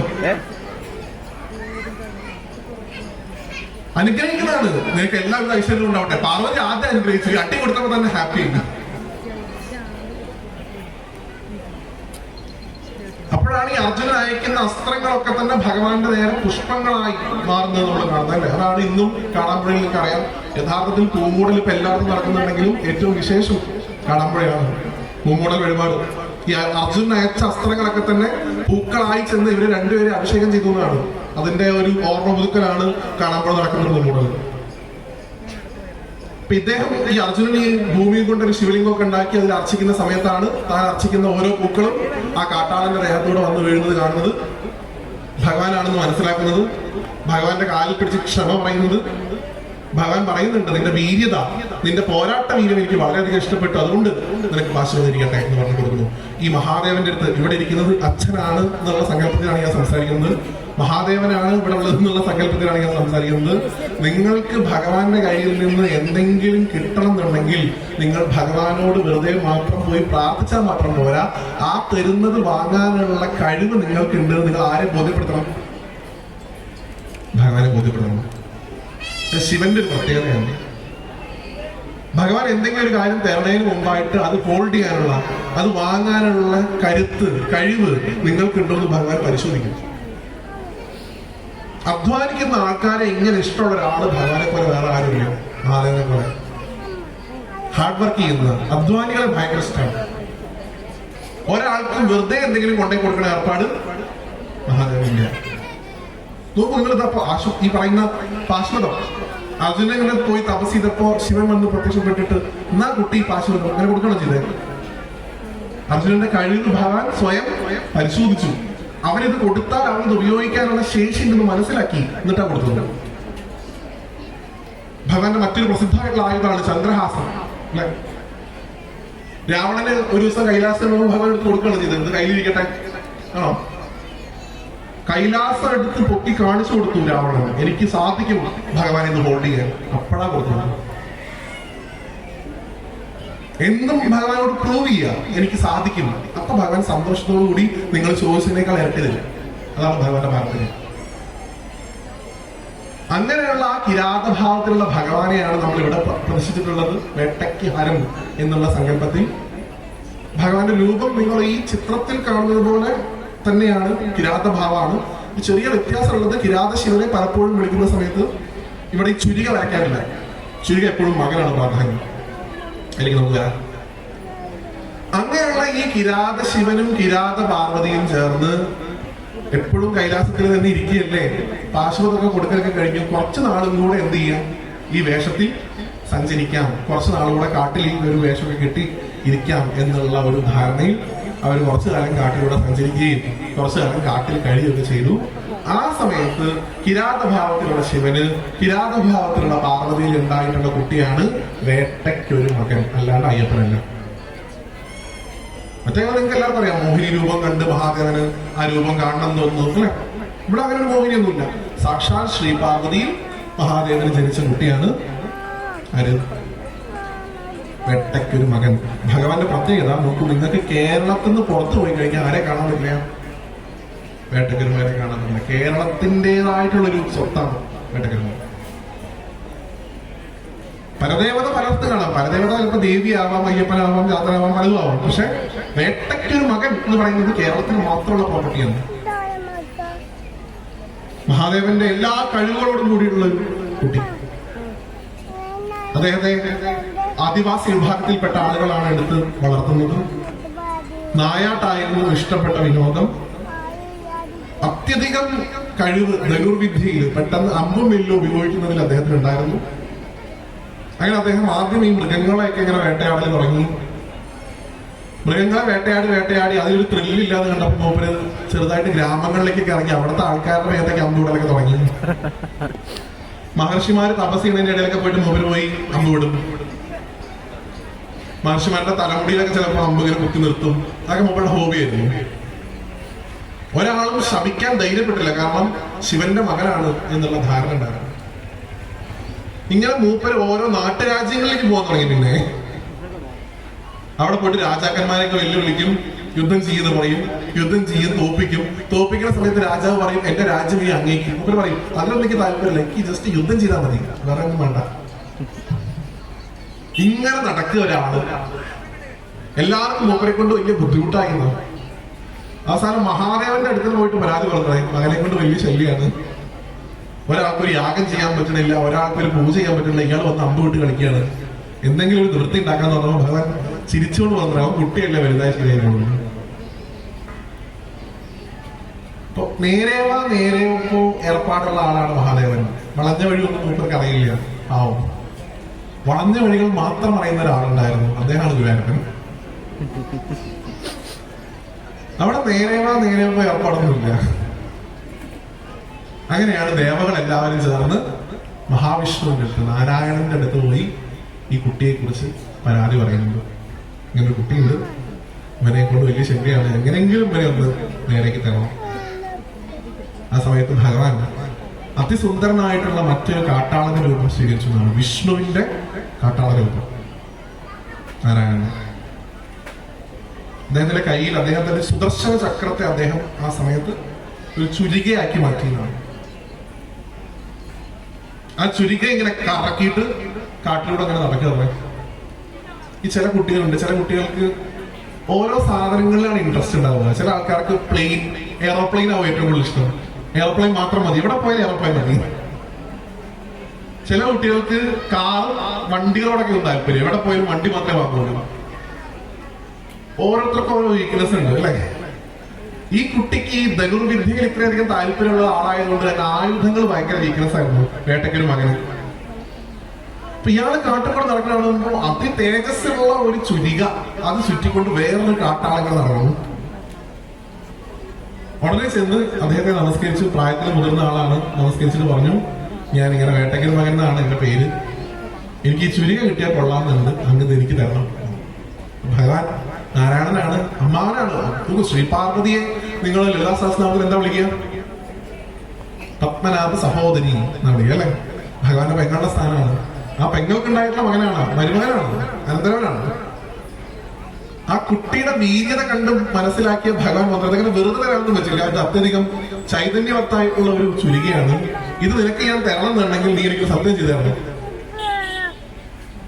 എന്ത് സത്യം? ഒന്ന്, ഞാൻ ഈ തരുന്ന ഈ ഒരു ചുരിക നീ വലത്തെ കൈകൊണ്ടേ വാങ്ങാൻ പാടുള്ളൂ. പിന്നീട് ഒരിക്കലും ഈ ചുരിക എന്ത് ചെയ്യാൻ പാടില്ല, കൈ മാറ്റം വയ്ക്കാൻ പാടില്ല, നിലത്ത് വെക്കാനും പാടില്ല, കൈ തീർത്ത് മാറ്റാനും പാടില്ല. അപ്പൊ ഈ കുട്ടികളെ പാവം മഹാദേവന്റെ സ്വഭാവമാണ് ആ കുട്ടിക്ക് ഉണ്ടായിരുന്നത്. അതിന് പറ്റിക്കാൻ എളുപ്പമായിരുന്നു. പണ്ടൊരു അസുരൻ വന്നിട്ട് ഞാൻ ആരുടെ തലയിൽ കൈ വെച്ചാലും എനിക്കണേ എന്ന് പറഞ്ഞപ്പോ അത് കൊടുത്തു അല്ലെ? അതുപോലെയാണ് ഭഗവാൻ ഈ സ്ട്രേറ്റ് ഫോർവേഡ് ആയതുകൊണ്ട്, അച്ഛന്റെ സ്വഭാവം ഉള്ളതുകൊണ്ട് തന്നെ ഉടനെ കയ്യിൽ ഉണ്ടായിരുന്ന അമ്പെടുത്ത് ഇടത്തെ കയ്യിൽ ചേർത്ത് പിടിച്ചു. വില്ലിനോട് വലത്തെ കയ്യിൽ കാണിച്ചിട്ട് പറഞ്ഞു, തന്നോളൂ, ഞാൻ ഇനി അങ്ങ് പറഞ്ഞ പോലെ തന്നെ താഴെ വെക്കില്ല, കൈ മാറ്റി വെക്കില്ല എന്ന് പറഞ്ഞാൽ കയ്യിലേക്ക് എടുത്ത് ഇട്ട് കൊടുത്തു. കിട്ടിയ സമയത്ത് വലിയ സന്തോഷമായി. ഇതിങ്ങനെ കറക്കാൻ നോക്കി, അങ്ങോട്ടും ഇങ്ങോട്ടും ഇങ്ങനെ ചുഴറ്റിയൊക്കെ നോക്കുന്നുണ്ട്. എപ്പോഴോ ബൾബ് എത്തി. എന്ത് ഈ സാധനം എന്ത് ചെയ്യാൻ പറ്റില്ല, വേറെ കയ്യിലേക്ക് മാറ്റാൻ പറ്റില്ല, ഇനി അമ്പ് ഉപയോഗിക്കാൻ പറ്റില്ല, അസ്ത്രം അയക്കാൻ പറ്റാത്ത അവസ്ഥയിലായി. അപ്പൊ വലിയ വിഷമായി, കരയാൻ തുടങ്ങി. ഞാൻ ഇത്രയും നാൾ ഈ ഒരു ആയുധം കൊണ്ടാണ് എന്റെ ഈ ഒരു പോരാട്ട വീഡിയോ ആൾക്കാർക്ക് കാണിച്ചു കൊടുക്കുന്നത്, നിങ്ങൾ വന്ന് എന്നെ പറ്റിച്ചു എന്നൊക്കെ പറഞ്ഞ് ദേഷ്യപ്പെടാൻ നോക്കിയ സമയത്ത് ഭഗവാൻ തന്റെ യഥാർത്ഥത്തിലുള്ള സ്വരൂപം, ചതുർബാഹു ആയിട്ടുള്ള നാരായണന്റെ രൂപം കാണിച്ചു കൊടുത്തു എന്നാണ്. ഉണ്ണി, നിനക്ക് ഒരു അവതാര ഉദ്ദേശമുണ്ട്. എങ്കിൽ നോക്കൂ, ഇത് നിങ്ങൾക്ക് എല്ലാ പാട്ടിലും കാണാം. ഇവരൊക്കെ ജനിക്കുന്നത് ആ വടക്ക് ഭാഗത്തും പിന്നീട് ഇങ്ങോട്ട് പറഞ്ഞുവിടുകയും ചെയ്യുക. കൈലാസത്തിൽ പോയി അച്ഛനെ അമ്മേനെ കണ്ട് ദക്ഷിണ ദിക്കിലേക്ക് പൊക്കോളൂ, അവിടെ വേണ്ട നാട്ടുകാർ നിന്നെ യഥാവിധി പൂജിക്കും എന്ന് പറഞ്ഞ് അനുഗ്രഹിച്ചു എന്നാണ് പറയുന്നത്. അങ്ങനെയാണ് വേട്ടയ്ക്കൊരു മകന്റെ ഒരു യാത്ര മോളിൽ നിന്ന് ഇങ്ങോട്ട് തുടങ്ങുന്നത്. അങ്ങനെയാണ് അദ്ദേഹം കേരളത്തിൽ എത്തുന്നത്. അദ്ദേഹം വെറുതെ ചെന്ന് ഇരുന്നാൽ മതി ഇത്ര ഒരു ഭാഗത്ത്, അവിടെ ശത്രുക്കളുടെ ഉപദ്രവം ഉണ്ടാവില്ല. അത്രയധികം തേജസ്സായിരുന്നു. തമ്പുരാൻ എന്നാണ് വിളിച്ചിരുന്നത് നാട്ടുകാരൊക്കെ തന്നെ. ഏറ്റവും അധികം ഭഗവാന്റെ 3 തരത്തിലുള്ള സ്വരൂപങ്ങൾ തന്റെ ഉള്ളിൽ അടക്കം ചെയ്തിട്ടുള്ള ആളായിരുന്നു. വേട്ടയ്ക്കൊരു മകനെ ഇവിടെ നിങ്ങൾ പാട്ട് കഴിക്കുന്ന സമയത്ത് യഥാർത്ഥത്തിൽ 3 മൂർത്തികൾക്കാണ് നിങ്ങൾ ഒരേ സമയം പൂജ കൊടുക്കുന്നത്. വിഷ്ണു ചുരികയുടെ രൂപത്തിൽ, ശിവനും പാർവതിയും ആ കുട്ടിയുടെ അച്ഛനും. ശിവനും പാർവതിക്കും വിഷ്ണുവിനും ഒരുമിച്ചുള്ള ചൈതന്യമാണ് വേട്ടയ്ക്കൊരു മകനുള്ളത്. അദ്ദേഹത്തിന്റെ ഏറ്റവും പ്രസിദ്ധമായിട്ടുള്ള വാസസ്ഥാനങ്ങളിൽ ഒന്നായിരുന്നു ബാലുശ്ശേരി കോട്ടയും നമ്പമലക്കോട്ടയും. ഇവിടെ നിങ്ങൾക്കറിയാം, ഇവിടെ ഏറ്റവും പ്രസിദ്ധമായിട്ട് നിലമ്പൂർ കോവിലകത്തിന്റെ പരദേവതാ സ്ഥാനം അലങ്കരിക്കുന്നതും വേട്ടയ്ക്കൊരു മകനാണ്. ഗുരുവായൂരപ്പനുമായിട്ട് വളരെയധികം കണക്റ്റഡ് ആണ് ആ കോവിലകം. നിങ്ങൾക്കറിയാം എങ്ങനെയാ? കേശവൻ അല്ലേ? മലബാർ കലാപ സമയത്ത് കൊട്ടാരത്തെ, കോവിലകത്തെ ആക്രമണത്തിൽ നിന്ന് രക്ഷിക്കുകയാണെങ്കിൽ ഗുരുവായൂരപ്പൻ ഒരു ആന എന്ന് പറഞ്ഞത് മാത്രമേ നമ്മൾ കേട്ടിട്ടുള്ളൂ. അതേ സമയത്ത് പറഞ്ഞിട്ടുണ്ട് വേട്ടയ്ക്കൊരു മകനൊരു മാല. നമ്മൾ കേട്ടില്ല. വേട്ടയ്ക്കൊരു മകനൊരു മാലയും ഗുരുവായൂരപ്പൻ ഒരു ആന അത്ര നേർന്നത് അവിടെ തമ്പുരാട്ടി. ഗുരുവായൂരപ്പന് കൊടുത്ത ആനയാണ് എവറസ്റ്റ് എന്ന പേരുള്ള കേശവൻ അല്ലെ? കഴിഞ്ഞ ഏകാദശി അദ്ദേഹത്തിന്റെ സ്മരണാ ദിവസമായിരുന്നു. വേട്ടയ്ക്കൊരു മകനാണ് മാല. നിങ്ങൾ ഈ കാണുന്ന ചിത്രം യഥാർത്ഥത്തിൽ വേട്ടയ്ക്കൊരു മകന്റെയാണ്. ഒരു കൈയിൽ ചുരിക, ഈ കൈയിൽ ചാപബാണങ്ങളുമായി നിൽക്കുന്ന രൂപത്തിലുള്ള ഭാവം. അതുകൊണ്ട് ഇദ്ദേഹത്തെ കിരാത സൂനു, വേട്ടയ്ക്കൊരു മകൻ. നിലമ്പൂർ കോവിലകത്ത് ഒരു തമ്പുരാനുമായിട്ട് അതിയായിട്ടുള്ള സൗഹൃദം അദ്ദേഹത്തിന് ഉണ്ടായിരുന്നു.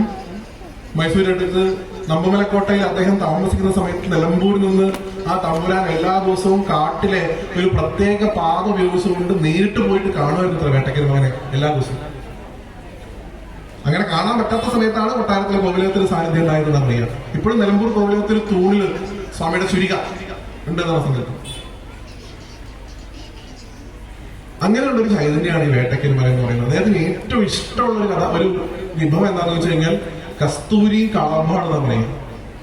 നിങ്ങൾ ഈ ചിത്രം നോക്കിയാലും ഇവിടെയൊക്കെ ഉണ്ടാവും. കളഭാണ് നോക്കിയിട്ടുണ്ടാവും. ഗുരുവായൂരപ്പന്റെ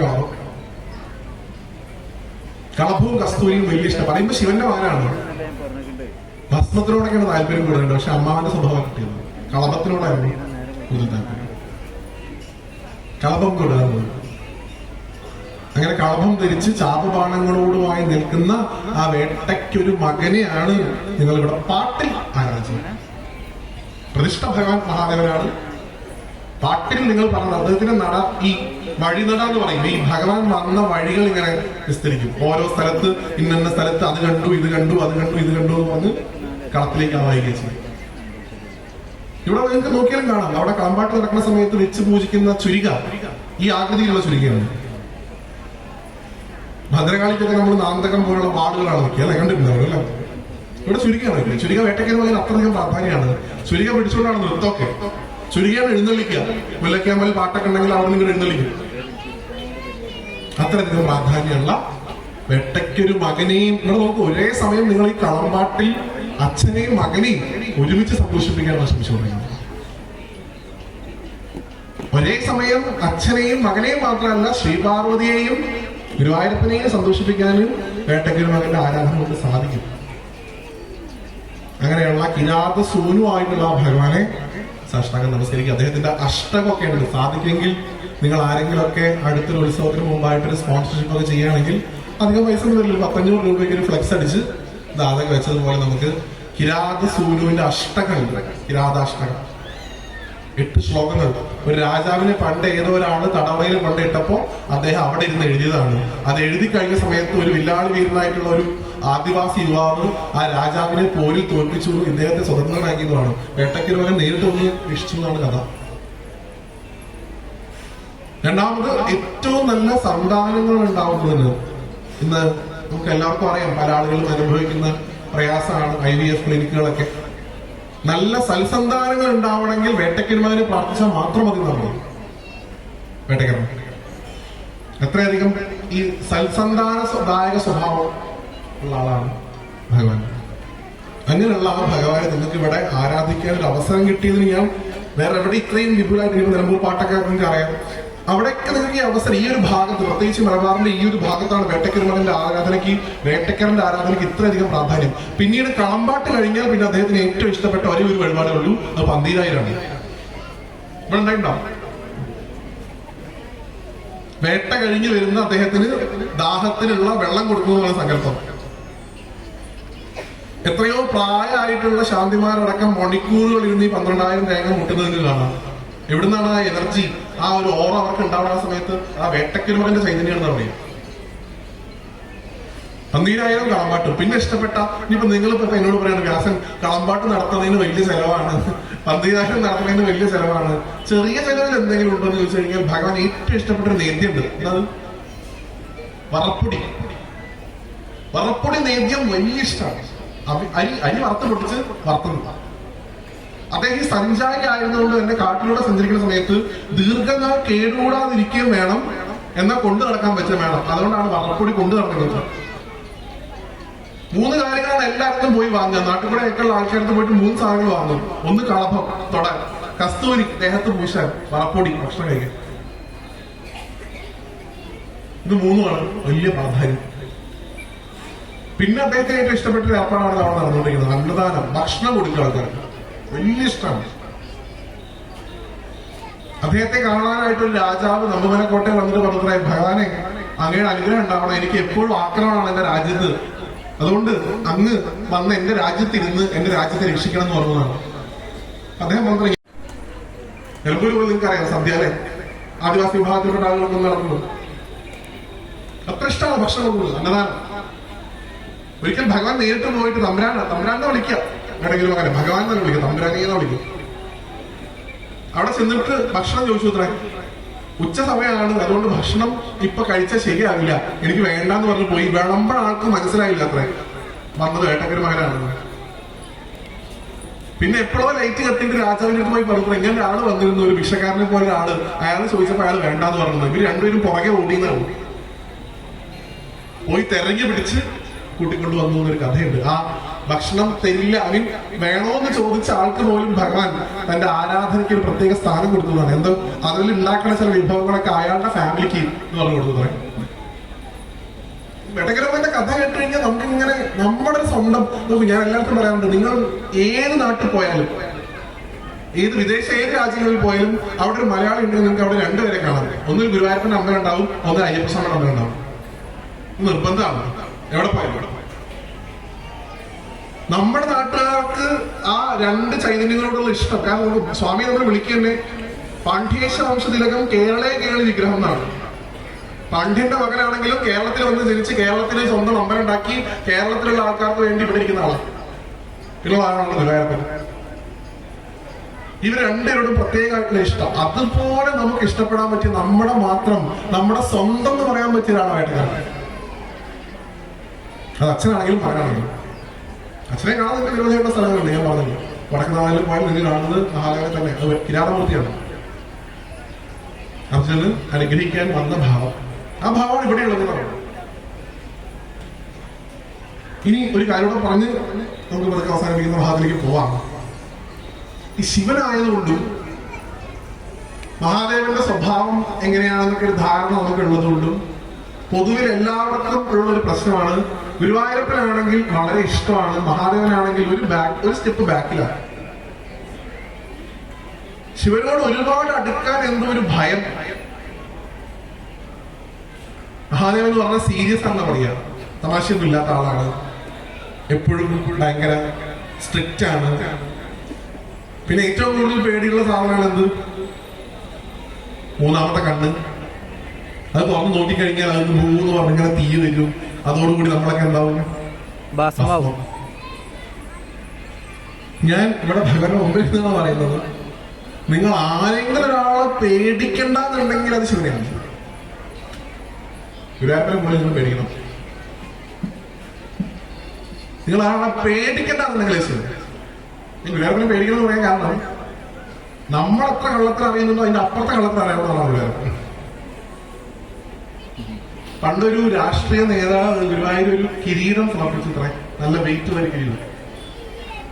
അപ്പൊ ഒരു ഉച്ചപൂജയ്ക്ക് ഭഗവാൻ അത് ചാർത്തി ഗുരുവായൂരപ്പനെ. അപ്പൊ ഈ സമർപ്പിച്ച രാഷ്ട്രീയ നേതാവിന്റെ ഫാമിലി തൊഴാൻ കയറിയതിന്റെ കൂട്ടത്തില് എന്റെ പരിചയത്തിലുള്ള ഒരു ചേട്ടനെ എന്റെ കൂടെ തൊഴാൻ കയറിയെന്ന് പറയും. അപ്പോ ഭഗവാൻ ഈ വേണു മുരളി ഊതി നിൽക്കുന്ന രൂപത്തിലാണ് ചാർത്തിയിരുന്നത് ഉച്ചയ്ക്ക് അലങ്കാരം. നന്നായിട്ട് ചിരിച്ച് നല്ല ഭംഗിയുള്ള ഒരു അലങ്കാരമാണെന്ന് കേട്ടത്. അപ്പൊ ആ സമയത്ത് ഇവരൊക്കെ തൊഴുത് പുറത്തിറങ്ങിയ സമയത്ത് അവിടെ കാവൽക്കാരായിട്ടുള്ള ഒരു ചേട്ടൻ ഈ കിരീടം സമർപ്പിച്ച ആൾക്കാരോടല്ല, എന്റെ കൂടെ തൊഴാൻ പോയ ഈ ചേട്ടനോട് ചോദിച്ചത്രേ, എങ്ങനെയുണ്ട് ഗുരുവായൂരപ്പൻ എന്ന് കാണാൻ? നല്ല സന്തോഷമായിരിക്കണില്ലേ? പുതിയ കിരീടമൊക്കെ കിട്ടിയിട്ട് നല്ലോണം ചിരിച്ചിരിക്കണില്ലേ എന്ന് ചോദിച്ചത്രേ. അദ്ദേഹം പറഞ്ഞൊരു മറുപടി എനിക്ക് വലിയ ഇഷ്ടപ്പെട്ടത്. അദ്ദേഹം പറഞ്ഞത്രേ, പുതിയ കിരീടമൊക്കെ കിട്ടിയതുകൊണ്ടാണെന്ന് അറിയില്ല, നന്നായിട്ട് ചിരിച്ചുകൊണ്ടിരിക്കുന്നുണ്ട്, പക്ഷെ എന്താ ആലോചിച്ചാ ചിരിക്കുന്നത് മൂപ്പർക്ക് മാത്രമേ അറിയുള്ളൂ. കാരണം ഇത് എങ്ങനെ കിട്ടിയെന്നും ഭഗവാൻ അറിയാം. ഈ കിരീടം എങ്ങനെ ഇന്ന് എന്റെ മുമ്പിൽ വന്നു എന്ന് ഭഗവാൻ നന്നായിട്ട് അറിയാം. അത് ഭഗവാൻ അന്വേഷിക്കും. അതാ പ്രശ്നം, മഹാദേവനൊക്കെ അന്വേഷിക്കില്ല. ഓക്കെ, അതുകൊണ്ട് നിങ്ങൾ ഗുരുവായൂരപ്പൻ എന്ത് ലൈസൻസ് ഗുരുവായൂരിനോട് എടുക്കാന്ന് കരുതരുതേ. എന്ത് ലൈസൻസ് എടുക്കാം ഭക്തിയുടെ പേരിൽ, പക്ഷെ അത് ഗുരുവായൂരപ്പനാണെന്നൊരു ബോധ്യം ഉണ്ടാവുന്നത് എപ്പോഴും നല്ലതാണ്. ഇങ്ങോട്ട് വാന്ന് പറഞ്ഞാൽ ഇങ്ങോട്ട് വരും, പക്ഷെ പിന്നെ എപ്പോഴത് പോകാന്ന് പറയാൻ പറ്റില്ല. പിന്നെ ഇല്ലമംഗലമൊക്കെ ചെയ്ത പോലെ മാറി നിൽക്കുണ്ടെന്ന് പറയേണ്ടി വരും. അപ്പോഴാണ് പറഞ്ഞത് അനന്തങ്കാട്ടിൽ വന്നാൽ എന്നെ കാണാൻ പറ്റുള്ളൂ. ആ അവസ്ഥ ഉണ്ടാക്കരുത്. വന്നു കഴിഞ്ഞിട്ട് ഒരു ബുദ്ധിമുട്ടായി പറയണേ. മഹാദേവനെ കൊണ്ട് അങ്ങനെ പ്രശ്നമില്ല. ഇത്രയധികം ഭക്തനെ സ്നേഹിക്കുന്ന, ഭക്തന് വേണ്ടി എന്തും എടുത്ത് കൊടുക്കുന്ന ഒരാളെ എനിക്ക് ഇവിടെ കാണാൻ സാധിക്കും. ഇവിടെ ഉള്ളത് വേട്ടക്കാരനായതുകൊണ്ട് ഇതുകൂടെ പറഞ്ഞത് അവസാനിപ്പിക്കാം. അർജുനൻ ഭഗവാനെ അടിച്ചു ഗാന്ഡീവം കൊണ്ട് തലക്കി. അർജുൻ അത് വലിയ പശ്ചാത്താപം ഉണ്ടായിട്ട് കാലിൽ കെട്ടിപ്പിടിച്ച് കരഞ്ഞോത്ര ശിവനാണെന്ന് മനസ്സിലായപ്പോ, ഭഗവാൻ അങ്ങ് എന്നെ കൊണ്ട് ഈ പാതകം ജയിച്ചല്ലോ, അങ്ങയുടെ തലയിലും അങ്ങയുടെ ദേഹത്തും മുറിവുണ്ടാവാൻ ഞാൻ കാരണക്കാരനായല്ലോ, എനിക്ക് ഈ ജന്മം മതിയായ അങ്ങ് എന്നെ ഇപ്പൊ തന്നെ അങ്ങയുടെ കൂടെ കൊണ്ടുപോകുന്നതാണ് പറഞ്ഞത്. മഹാദേവൻ പറഞ്ഞു, നിന്റെ അടിയും നിന്റെ ഈ പോരാട്ട വീരും എനിക്ക് വലിയ സന്തോഷമായി. നിനക്ക് വേണ്ടത് ഞാൻ തരുകയും ചെയ്യും. അടുത്ത ജന്മത്തിൽ ഞാൻ ഏത് രൂപത്തിലാണോ ഇപ്പൊ നിന്നെ കാണാൻ പോകുന്നത്, ആ രൂപത്തിൽ നിനക്ക് രണ്ടാമതൊരു ജന്മം ഉണ്ടാവുന്ന അനുഗ്രഹിച്ചു എന്ന് പറയും. ഏത് രൂപത്തിലാണ് ഭഗവാൻ കാണാൻ പോയെ? കാട്ടാള രൂപത്തിൽ, അല്ലെ? കിരാത രൂപത്തിൽ. അർജുനൻ കിരാത രൂപത്തിൽ കാട്ടാളനായിട്ട് പുനർജനിച്ചിട്ടുണ്ട്. ആരായിട്ട്? കണ്ണപ്പൻ. ആ കുട്ടിയുടെ സിനിമ ആണോണ്ടോ എനിക്കറിയാം കേട്ടോ. കണ്ണപ്പ നയനാർ എന്ന് വെച്ചാൽ ഭഗവാന്റെ ഏറ്റവും വലിയ ഭക്തനാണ് കണ്ണപ്പൻ. 5 പഞ്ചഭൂത ലിംഗങ്ങളുണ്ട് ഭഗവാന്, ശിവന്. ഭൂമി, ജലം, അഗ്നി, വായു, ആകാശം. ഭൂമി ഏകാംബരേശ്വരൻ, തമിഴ്നാടാണ് ഇതെല്ലാം. ജലം ജംബുദ്വീപത്തിനടുത്ത് അപ്പുലിംഗം എന്ന് വിളിക്കുന്ന തിരുവാനൈക്കാവ് എന്ന് പറഞ്ഞ ക്ഷേത്രം. അഗ്നി തിരുവണ്ണാമലയാണ്, സോറി അരുണാചലം. തിരുവണ്ണാമലയിൽ അരുണാചലം അഗ്നിസ്വരൂപത്തിലുള്ള ലിംഗം. ആകാശം ചിദംബരം. ഞാൻ പറയാൻ വിട്ടുപോയി ഒന്നേ ഉള്ളൂ, ഏതാണ്? വായുലിംഗം ഇരിക്കുന്ന സ്ഥലം എവിടെയാണ്? ശ്രീകാളഹസ്തി. ശ്രീകാളഹസ്തി ഉണ്ടാവാൻ വേട്ടക്കാരനാണ് കാരണം. ഈ ഭഗവാൻ ഉള്ളതുകൊണ്ടാണ് നിങ്ങൾക്ക് ഇന്ന് രാഹുദോഷവും കേതു ദോഷമൊക്കെ ഉണ്ടെങ്കിൽ ഓടിച്ചെന്ന് പറയാനൊരു ശ്രീ കാളഹസ്തിയിരിക്കുന്ന മഹാദേവൻ ഉണ്ടായിരുന്നു. നിങ്ങൾക്ക് എല്ലാവർക്കും അറിയാവുന്ന കഥയാണ്. ഇപ്പൊ സിനിമയായിട്ട് വന്നു. ലാലേട്ടനാണ് ശിവനായിട്ട് അഭിനയിച്ചത്. എന്നാണ് ഇത്. കിരാതഭാഗത്തിലുള്ള അർജുനൻ പുനർജനിച്ചതാണ് കണ്ണപ്പൻ. കണ്ണപ്പൻ വേട്ടയാടി നടക്കുന്ന സമയത്ത് ഒരിക്കൽ അദ്ദേഹത്തിന്റെ ഗ്രാമത്തിന്റെ അടുത്ത് ഒരു ശിവലിംഗം കണ്ടു എന്നാണ് കാട്ടിൽ. അത് ചപ്പും ചവറൊക്കെ മൂടി കാട് പിടിച്ച് കിടക്കുകയായിരുന്നു.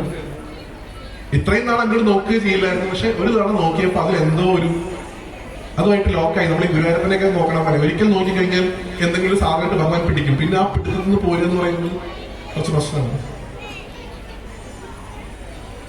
അങ്ങനെ ആ ശിവലിംഗത്തിലേക്ക് നോക്കിയപ്പോ തന്റെ ഉള്ളിലുള്ള എന്തോ ഒരു ചൈതന്യം അതിലും കണ്ടു എന്നാണ്. പിന്നീട് അങ്ങോട്ട് അതിന്റെ കൂടെയായി ജീവിതം. ആദ്യം തന്നെ അവിടെയൊക്കെ വൃത്തിയാക്കി, കാടൊക്കെ വെട്ടിത്തെളിച്ചു, ഭംഗിയാക്കി, അതൊക്കെ നല്ല വൃത്തിയുള്ളൊരു സ്ഥലമാക്കി മാറ്റി. പിന്നെ മൂപ്പര് അമ്പലത്തിൽ പോക്കൊന്നും ഇല്ലാത്തതുകൊണ്ട് കാട്ടുവാസി ആയതുകൊണ്ട് തന്നെ ആരൊക്കെയോ പറഞ്ഞു കേട്ടിട്ടുണ്ട് ശിവന് ധാര വലിയ ഇഷ്ടമാണ് എന്ന്. അടുത്തൊരു തടാകം ഉണ്ടായിരുന്നു, കുറച്ച് മാറിയിട്ട് അങ്ങോട്ട് പോയി കയ്യിൽ നിറയെ വെള്ളം ശേഖരിച്ചു. അതുകൊണ്ട് തിരിച്ചു ഓടി ഈ ശിവലിംഗത്തിന്റെ മുകളിലേക്ക് ഒഴിക്കാൻ വരുമ്പോഴേക്കും കയ്യിൽ നിന്ന് എല്ലാ വെള്ളവും ചോർന്നു പോകും. അപ്പൊ അവിടെ ഒരു കോട്ട എന്തോ കിടക്കുന്നുണ്ട്, അത് പോയി മുക്കി നോക്കിയപ്പോ അതിൽ ഓട്ടയുണ്ടായിരുന്നു. എന്നാലും കുറെ തവണ ഇനി കയ്യിൽ നിന്ന് വെള്ളം പോകരുതെന്ന് കരുതിയിട്ട് കയ്യിൽ ഇങ്ങനെ ആക്കി കുറെ കൊണ്ടുപോകാൻ നോക്കി, നടന്നില്ല. പിന്നീട് അവസാനം മൂപ്പര് ഒരിക്കലും ചോർന്നു പോകാത്ത സ്ഥലം കണ്ടുപിടിച്ചത് എവിടെ, വെള്ളത്തിൽ അങ്ങനെ മുങ്ങി വായ അങ്ങോട്ട് തുറന്ന് വായൽ മൊത്തം വെള്ളാക്കി. ഇനി ഒരു തുള്ളി അവിടെ പോയില്ല, പുറത്തു പോയില്ല. സ്ലോ മോഷനിൽ അപ്രാവശ്യം പോയത് ശിവന്റെ അടുത്തേക്ക്, കാരണം അത് പോയില്ല എന്ന് 100% ഉറപ്പുണ്ടേ. നേരെ പോയി ശിവലിംഗത്തിലേക്ക് നോക്കി നമശിവായ എന്ന് പറഞ്ഞ് നീട്ടിയിട്ട് ഒറ്റ തുപ്പല ശിവലിംഗത്തിലേക്ക്, ഒറ്റ തുപ്പല, നീട്ടി തുപ്പിന്നാണ്. ഇതാ നിനക്കുള്ള ധാര എന്ന് പറഞ്ഞു. ഇനി പുഷ്പാഞ്ജലി ഈ അർച്ചനയൊക്കെ പല ആൾക്കാരും ചെയ്യുന്നത് കണ്ടിട്ടുണ്ട്. അതുകൊണ്ട് അദ്ദേഹം എന്ത് ചെയ്തു, അടുത്ത ഏതൊരു മരം ഉണ്ടായിരുന്നു അത് പിടിച്ച് കുലുക്കി. വില്ലുപത്രം കൂളാകുന്നതാണ്, കുറെ ഇലകൾ ഓട്ടോമാറ്റിക്കലി അങ്ങനെ താഴത്തേക്ക് വീണു. അർച്ചനയും കഴിഞ്ഞു, കുളിപ്പിക്കലും കഴിഞ്ഞു, പുഷ്പാഞ്ജലി കഴിഞ്ഞു. ഇനി എന്ത് കൊടുക്കണം? ഇതുവരെ നിങ്ങൾ എന്റെ കൂടെ നിൽക്കും, ഇനിയുള്ളത് പറയുമ്പോഴാണ് പ്രശ്നം. കണ്ണപ്പൻ എന്താണ് മഹാദേവനെ നിയന്ത്രിച്ചത്? വെള്ളച്ചോറോ പാൽപ്പായസമോ? പറയുന്നത് പന്നി മാംസം മേടിച്ചു എന്നാണ്. എന്നുവെച്ചാൽ മൂപ്പൻ്റെ അത് ഉണ്ടായിരുന്നുള്ളൂ. വേട്ടയാടി നടക്കണ നായാടി ആയിട്ടുള്ള വനവാസിയായിട്ടുള്ള ഒരാളാണ്. മൂപ്പരടുത്ത് ശർക്കര പായസവും കഠിന പായസവും ചതുർശതൊന്നും ഉണ്ടായിരുന്നില്ല. വേട്ടയാടിയ പന്നിയുടെ മാംസം ഉണ്ടായിരുന്നു. പന്നി മാംസം കഴിച്ചു തന്നെ കൃത്യമായിട്ട് പറയുന്നു. ഭഗവാൻ ഹാപ്പിയായിട്ട് കഴിച്ചു. ഈ ലോകത്തെ മുഴുവൻ സംഹരിക്കുന്ന ആളാണ് ഭഗവാൻ. പിന്നെ ഭഗവാൻ എന്തിനോട് നോക്കൂ, നിങ്ങൾ അഘോരികളെ കുറിച്ച് കേട്ടിട്ടുണ്ടാവും അല്ലേ? കുംഭമേളയൊക്കെ നടന്ന സമയത്ത് വലിയ ചർച്ചയായിരുന്നു. നിങ്ങൾ അഘോരികൾക്ക് എന്ത് കൊടുത്തവർ കഴിക്കും? എന്തുകൊണ്ട് അവർ കഴിക്കണേ? എന്തെങ്കിലും വേണ്ട എന്ന് പറയണമെന്നുണ്ടെങ്കിൽ അത് ശിവൻ ഇല്ലാന്നാണ് അവർ അർത്ഥം കാണിക്കുക. ഈ കാണാവുന്നതിന് മുഴുവൻ ശിവനാണെങ്കിൽ എന്ത് കിട്ടിയാലും അതിലുള്ള എന്താ? ശിവനാണ്. അറപ്പാണ് ഇത്ര ശിവനോടുള്ള ആരാധനയിലെ നമ്മളെ പുറകിലേക്ക് പിടിച്ചു വലിക്കുന്ന ഏറ്റവും വലിയ വികാരം. അറപ്പുണ്ടാവുക എന്ന് പറഞ്ഞാൽ അവന് ശിവനെ ഉപാസിക്കാനുള്ള അർഹതയില്ലെന്നർത്ഥം. ഭഗവാൻ എല്ലാ അറപ്പുകളും ഉള്ള സ്ഥലത്ത് താമസിക്കുന്ന ആളാണ്. അപ്പുറത്തുപ്പുറത്തെ മൃതദേഹങ്ങൾ കത്തി എരിയുന്നുണ്ടാവും. കത്തി എരിഞ്ഞ മൃതദേഹങ്ങൾ അടുത്ത് താമസിക്കുന്ന കുഴപ്പമില്ല. അത് കത്തി എരിഞ്ഞു കഴിഞ്ഞ് അതിന്റെ ചൂട് മാറുന്നതിന് മുമ്പ് ഭസ്മം എടുക്കുക, നേരത്തെ തേക്കുക. ആർക്ക് എന്തൊക്കെ വേണ്ടെന്ന് പറയുന്നത് അതൊക്കെ എടുത്ത് ഉപയോഗിക്കുന്നത് ഭഗവാന്റെ സ്വഭാവമായിരുന്നു. പാലാഴി കടന്നപ്പോ ആവശ്യമുള്ള സാധനങ്ങളൊക്കെ വാങ്ങാൻ ഇഷ്ടംപോലെ ആൾക്കാരായിരുന്നു. മഹാലക്ഷ്മി അടക്കം ഭാവം ഉണ്ടായി. പാരിജാത വൃക്ഷവും ഉച്ചൈശ്വാസമുള്ള കുതിരയും ഇതൊക്കെ വാങ്ങാൻ ആൾക്കാരുണ്ടായിരുന്നു. വിഷം വന്നപ്പോ ആർക്കും വേണ്ട. എല്ലാവർക്കും വേണ്ടാത്തതെടുത്ത് ഉപയോഗിക്കുക. അതുകൊണ്ടാണ് മൂപ്പരെ നമ്മൾ അച്ഛൻ എന്ന് വിളിക്കുന്നത്. അച്ഛൻ എന്ന് വിളിക്കുന്ന ഒരേ ഒരു ഈശ്വരനുണ്ടെങ്കിൽ മഹാദേവനാണ്. അതാ അഷ്ടമി സമയമാണ്, വൈകത്ത് അന്നദാന പ്രഭു എന്ന് വിളിക്കുന്നത് ചെയ്യാം. 3 നേരം മുടങ്ങാതെ എല്ലാവർക്കും ഭക്ഷണം എല്ലാ ദിവസവും. ഗുരുവായൂർ അമ്പലത്തിലുള്ള പോലത്തെ ഒരു ബോർഡ് നിങ്ങൾക്ക് അവിടെ കാണാൻ പറ്റില്ല. എന്ത്? അഹിന്ദുക്കൾക്ക് പ്രവേശനമില്ല. ഭഗവാന പ്രശ്നമില്ല. ആരാഴ്ച വന്ന് ഹാപ്പിയായിട്ട് കഴിച്ചിട്ടുണ്ട്. മഹാദേവനെ കൊണ്ട് മാത്രമേ സാധിക്കുള്ളൂ. കാരണം അതുകൊണ്ടാണ് മുമ്പ് എല്ലാവരും അച്ഛാന്ന് വിളിക്കുന്നത്. അങ്ങനെയുള്ള ഭഗവാന്റെ മുഖത്തേക്ക് നീട്ടിത്തുപ്പിയ കണ്ണപ്പനോട് ഭഗവാൻ ക്ഷമിച്ചെങ്കിൽ പിന്നെ നിങ്ങൾ എന്തിനാണ് ശിവനെ ഭയക്കുന്നത്? കഴിഞ്ഞില്ലല്ലോ. നിങ്ങൾ ആ കഥയിൽ പറഞ്ഞു കേട്ടിട്ടുണ്ടാവും. അദ്ദേഹം ഒരു ദിവസം രാത്രി അവിടെ കിടന്നുറങ്ങി രാവിലെ എണീറ്റ് നോക്കിയ സമയത്ത് ശിവലിംഗത്തിന്റെ ഒരു കണ്ണിന് ചോര വരിക, ബ്ലീഡ് ചെയ്യുന്നു. അപ്പൊ ആ സമയത്ത് അദ്ദേഹം എന്ത് ചെയ്തു? എനിക്ക് 2 കണ്ണുണ്ട് ഭഗവാനെ, എന്റെ ഒരു കണ്ണ് അങ്ങേക്ക് തരാം, അങ്ങേക്ക് കണ്ണിന് ചോര വരുന്നത് എനിക്ക് സഹിക്കില്ല എന്ന് പറഞ്ഞ് ഈ ശരം എടുത്ത് കണ്ണു ചൂഴ്ന്ന് ആ കണ്ണിന്റെ അവിടെ കൊണ്ട് ഫിറ്റ് ചെയ്ത് കൊടുത്തു കണ്ണപ്പൻ. അങ്ങനെ ആൾക്ക് കണ്ണപ്പന്റെ പേര് വരുന്നതല്ല കേട്ടോ, വേറെ കാര്യം. കണ്ണു കൊടുത്തുകൊണ്ട് മഹാദേവൻ ഒന്നാമത്തെ കണ്ണ് ഫിറ്റ് ചെയ്തപ്പോ അവിടെ ചോര വരാൻ നിന്നു. ഹാപ്പിയായി, സന്തോഷമായി. ഇയാളുടെ കണ്ണിന് ചോരയൊക്കെ വന്ന് വേദനിച്ച് മുളയാണ്. അപ്പോഴും ശിവലിംഗത്തിൽ ചോര നിന്നല്ലോ എന്ന് സന്തോഷമായിരുന്നു. ആ സമയത്താണ് ഭഗവാന്റെ രണ്ടാമത്തെ കണ്ണിന്ന് വീണ്ടും ബ്ലീഡ് ചെയ്യാൻ തുടങ്ങി. അപ്പുറത്തെ കണ്ണാണ്. അപ്പൊ ശിവനോട് പറഞ്ഞു, നിനക്കില്ലാത്ത കണ്ണാണ് എനിക്ക് എന്തിന് എന്ന് പറഞ്ഞ് വീണ്ടും അമ്പെടുത്തു. കുത്താൻ പോണതിന് മുമ്പ് 1 മിനിറ്റ് ഹോൾഡ് ചെയ്യുന്നതാണ്. എന്തിന്? ഇതം പോയി കഴിഞ്ഞ് എനിക്ക് എന്ത് ചെയ്യില്ല, കണ്ണ് കാണുമോ? കണ്ണ് കാണില്ല. അപ്പൊ ഈ കണ്ണെടുത്തിട്ട് കണ്ണിന്റെ സ്ഥാനത്തല്ല വെക്കണം എന്നുണ്ടെങ്കിൽ എന്ത് കാണണം? കണ്ണ് കണ്ടാലും വെക്കാൻ പറ്റുള്ളൂ. മൂക്കിന്റെ അവിടെ കൊണ്ടുപോയി കണ്ണ് വെക്കാൻ പാടില്ലല്ലോ. ചുണ്ടിന്റെ അവിടെ പോയിട്ട് കണ്ണ് വെക്കാൻ പാടില്ല. അപ്പൊ എന്തേ നിർത്തിയുള്ളൂ? അടയാളം വെക്കണം. അതിനെന്താ ചെയ്യാം? ഇടത്തെ കാലയുടെ മുകളിലേക്ക് നീട്ടി ശിവലിംഗത്തിന്റെ കണ്ണിന്റെ മുകളിൽ ചവിട്ടിയിട്ട് പിടിച്ചു. സിമ്പിൾ. എന്റെ പെരുവലിരിക്കുന്ന ആ ഭാഗത്താണ് ഇയാളുടെ കണ്ണ്. എന്നിട്ട് ചൂടെടുത്ത് ആ കാലിന്റെ വിരൽ അടയാളം വെച്ച് ഹാപ്പി ആയിട്ട് സർജറി നടത്തി കൊടുത്തു. ഭഗവാൻ നേരിട്ട് വന്ന് അനുഗ്രഹിച്ചതാണ്. ഇങ്ങനെയൊക്കെ ഒരു ഭക്തൻ എനിക്കുണ്ട് എന്ന് ഞാൻ അറിഞ്ഞില്ല കണ്ടപ്പാണ്. പണ്ട് എപ്പോഴും ഒരു അടി അടിച്ചതിന് നീ ഇങ്ങനെയൊക്കെ ചെയ്താലോ?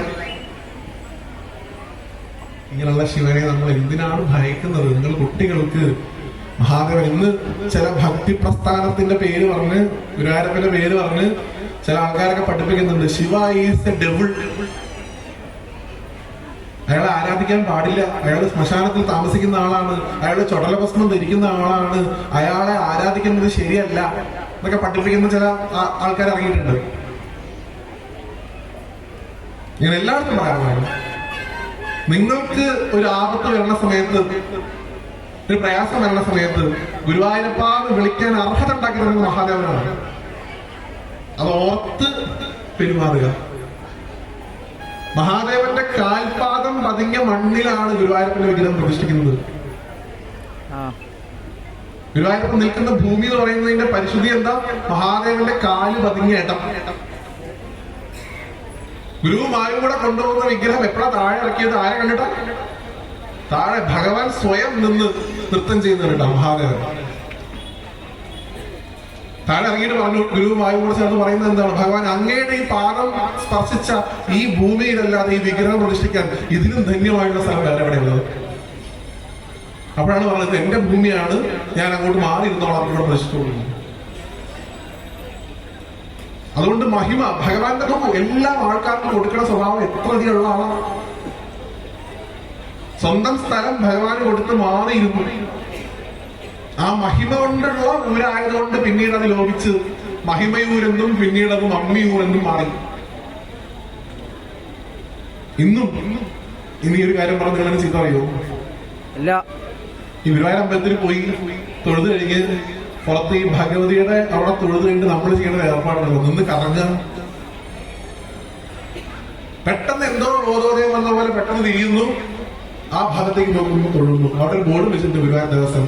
ഗുരുവായൂർ ക്ഷേത്ര ദർശനം പൂർത്തിയാവണമെന്നുണ്ടെങ്കിൽ മമ്മിയൂർ കൂടി പോകണം. അതുകൊണ്ട് ഇവിടെ നിന്ന് ആൾക്കാർ എന്ത് ചെയ്യുന്നു? എത്ര ദൂരം ഉണ്ട് മമ്മിയൂർക്ക് ഗുരുവായൂരിന്? എന്താണ് അവിടെ കൂടി പോയാൽ നിങ്ങൾക്ക് കിട്ടുന്നത്? നിങ്ങൾക്ക് പഴയടം റെസ്റ്റോറന്റിൽ പോകുന്നതിനേക്കാൾ ദൂരം കുറവാണ് മമ്മിയൂർക്ക് പോകാൻ. കാരണം ആ ഗുരുവായൂരപ്പൻ ഇവിടെ വരാൻ കാരണമായിരിക്കുന്ന ഭഗവാനാണ്. അദ്ദേഹത്തെ നമസ്കരിക്കാതെ ഗുരുവായൂരപ്പനെ പോയി നമസ്കരിക്കുമ്പോൾ നമുക്ക് എന്ത് പുണ്യം കിട്ടുമെന്ന് വിചാരിക്കും. ലോകത്തിലെ ഏറ്റവും വലിയ ശിവഭക്തൻ ആരാന്ന് വെച്ചാൽ ഒറ്റ ഉത്തരേ ഉള്ളൂ, അത് നാരായണനാണ്. കുട്ടികളൊക്കെ പാടി നടക്കുന്ന ഒരു പാട്ടുണ്ട്, പരമ വൈഷ്ണവന് നീ എന്നാണ്. ലോകത്ത് വെച്ചിട്ട് ഏറ്റവും വലിയ വൈഷ്ണവനാണ് ശിവൻ, ഏറ്റവും വലിയ ശൈവനാണ് നാരായണൻ. അവർ രണ്ടുപേരും തമ്മിൽ പരസ്പരം ഭേദഭാവമില്ല. ആരാണ് വലുത് ആരാണ് ചെറുതെന്നുള്ള തർക്കവുമില്ല. ഈയാളുടെ തമിഴിൽ പുറത്തിറങ്ങിയ ഒരു സിനിമയുണ്ട്, ചെറുപ്പം കുട്ടികളെ കണ്ടിട്ടുണ്ടാവും, പൊന്നിയൻ സെൽവൻ എന്നാണ് സിനിമയുടെ പേര്. അതിന് ജയറാമേട്ടൻ ചെയ്ത കഥാപാത്രമുണ്ട്. മുമ്പ് വലിയ വിഷ്ണുഭക്തനാണ്. അപ്പുറത്ത് നിൽക്കുന്ന ചേട്ടനുണ്ട്, മുമ്പ് വലിയ ശിവഭക്തനാണ്. ഇവരെപ്പോഴും അടിയാ, ശിവനാണോ വലുത് വിഷ്ണുവാണോ വലുത്. അതിൽ കാർത്തി എന്ന് പറഞ്ഞൊരു ഹീറോ ഉണ്ട്, സൂര്യയുടെ കാര്യം അങ്ങനെയൊക്കെ പറഞ്ഞറിയാം. ഇവര് അടി കൂടുമ്പോ മൂപ്പര് പോയിട്ട് പറഞ്ഞൊരു ഡയലോഗ് ഉണ്ട്, തമിഴിൽ വളരെ പോപ്പുലർ ആയിട്ടൊരു ചൊല്ലാണത്. എന്താണെന്ന് അറിയുന്നത്? ഹരിയും ഹരനും ഉണ്ട്, അത് തെരിയാതവൻ വായിലും മണ്ണ് എന്നാണ്. ഹരിയും ഹരനും ഒന്നാണ്, അത് തെരിയാത്തവന്റെ വായിൽ മണ്ണാണ്. എപ്പോഴാ വായിൽ മണ്ണ് വെച്ചാൽ ജീവിച്ചിരിക്കുന്നത് അർത്ഥമില്ല. മഹാദേവനെയും വിഷ്ണുവിനെയും വേറെ വേറെ കാണുന്നവർക്ക്. അങ്ങനെയുള്ള മഹാദേവന്റെ മകനായും ആ വിഷ്ണു ഭഗവാന്റെ ചൈതന്യം ചുരുകയായിട്ടും കൊണ്ട് നടക്കുന്ന ആളെയാണ് നിങ്ങൾ ഇവിടെ പാട്ടിൽ ആരാധിച്ചത്. വേട്ടയ്ക്കൊരു മകനെ. ഇവിടെ പോലും ഭഗവാൻ പ്രത്യക്ഷങ്ങൾ കാണിച്ചു തരുന്നു ഞങ്ങൾ തമ്മിൽ ഭേദഭാവങ്ങൾ. അപ്പൊ അങ്ങനെയുള്ള മഹാദേവനെ നമുക്ക് ഇനിയിപ്പോ ഞാൻ ആ ഒരു ഡൗട്ടും കൂടെ നിങ്ങളെ ക്ലിയർ ചെയ്തിട്ട് അവസരിപ്പിക്കാം. എപ്പോഴും പറയുന്നതാണ് ഈ ഭഗവാന്റെ മൂന്നാമത്തെ കണ്ണ് അല്ലെ, ഈ മൂന്നാമത്തെ കണ്ണ് തുറന്നു കഴിഞ്ഞു കഴിഞ്ഞാൽ അത് തീ വരും ഇങ്ങനെ പറയും. ഭഗവാന്റെ 3 കണ്ണുകളെ, ഒരു കണ്ണ് സൂര്യനായിട്ടും ഒരു കണ്ണ് ചന്ദ്രനായിട്ടും ഒരു കണ്ണ് അഗ്നിയായിട്ടുമാണ് കണക്കാക്കുന്നത്. മൂന്നാമത്തെ കണ്ണ് അഗ്നിയാണ്. ഈ അഗ്നി എന്ന് പറയുമ്പോൾ നമ്മൾ വിചാരിക്കുന്ന പോലെ കത്തിക്കണ തീയല്ല എന്ന് മനസ്സിലാക്കുക. അഗ്നി എന്ന് പറഞ്ഞാൽ എന്താ? വെളിച്ചം. വെളിച്ചം എന്ന് പറഞ്ഞാൽ എന്താ? അറിവ് എന്നാണ് അതിന്റെ അർത്ഥം കേട്ടോ. അല്ലാണ്ട് ശിവൻ കണ്ണ് തുറന്ന ആൾക്കാരെ കത്തിക്കുന്നതൊന്നും പറയാതിരിക്കുക. മൂന്നാമത്തെ കണ്ണിലുള്ളത് അറിവാണ്. ഭഗവാൻ മൂന്നാമത്തെ കണ്ണ് തുറന്ന് നോക്കുന്നു എന്ന് പറഞ്ഞാൽ ഭഗവാൻ തന്റെ അറിവാകുന്ന കണ്ണ് തുറന്ന് നോക്കുന്ന അർത്ഥം. എന്താ ഏറ്റവും വലിയ അറിവ്? സനാതന ധർമ്മത്തിൽ ജീവിക്കുന്ന നമ്മളെ സംബന്ധിച്ചിടത്തോളം ലോകത്ത് വെച്ച് നമ്മൾ മനസ്സിലാക്കേണ്ട അറിവ് ഒറ്റ അറിവേ ഉള്ളൂ. എന്താ അത്? ആ അറിവ് മനസ്സിലാക്കാനാണ് നിങ്ങൾ 41 ദിവസം വ്രതമെടുത്ത് 18 പടി കയറി ഭഗവാനെ കാണാൻ പോകുന്നത്. അപ്പൊ അവിടെ ഒരു അറിവ് ഭഗവാൻ തരും. എന്താ അറിവ്? തത്വമസി. തത്വമസി. എന്താണ് നീ അന്വേഷിച്ചു വന്നത്? അത് നീ തന്നെ ആകുന്നു അല്ലെ? അതാണ് പരമമായിട്ടുള്ള അറിവ്. നമ്മുടെ ധർമ്മത്തിൽ ഈശ്വരൻ വേറെ നമ്മൾ വേറെ എന്ന് പറയുന്ന ലാപ്പാട് ഇല്ല. നിങ്ങളൊക്കെ പരാശക്തികളാണ്, നിങ്ങളൊക്കെ ഗുരുവായൂരപ്പനാണ്, നിങ്ങളൊക്കെ മഹാദേവനാണ്, എങ്ങനെയാണ്? അല്ലാണ്ട് നമ്മൾ വേറെ ഈശ്വരൻ വേറെ എന്നൊരു സെറ്റപ്പ് നമുക്കില്ല. മരിച്ചു കഴിഞ്ഞിട്ട് സ്വർഗരാജ്യം, അവിടെ മുന്തിരിത്തോപ്പിൽ ജോലി, ഇതൊന്നും നമുക്കില്ല. കാരണം നമ്മൾ തന്നെയാണ് നമ്മുടെ ഈശ്വരൻ. അഹം ബ്രഹ്മാസ്മി എന്ന് പറഞ്ഞിട്ടുള്ള അല്ലെ, ഞാൻ ബ്രഹ്മമാണ്, നിങ്ങൾ ഓരോരുത്തരും ആ ബ്രഹ്മത്തിന്റെ അംശമാണ് എന്ന് ഭഗവാൻ പറയുന്നു. ഇതാണ് ഏറ്റവും വലിയ അറിവ്. ഇനി നിങ്ങൾ പറയൂ, ഭഗവാൻ ശിവൻ ഈ മൂന്നാമത്തെ കണ്ണ് തുറന്ന് നോക്കുന്നു എന്ന് പറഞ്ഞതിന്റെ അർത്ഥം എന്താണ്? അറിവാകുന്ന കണ്ണുകൊണ്ട് ഭഗവാൻ ഒരാളെ നോക്കുന്നു. അങ്ങനെ അറിവാകുന്ന കണ്ണ് തുറന്നിട്ടാണ് ഭഗവാൻ കാമദേവനെ നോക്കിയത് അല്ലെ.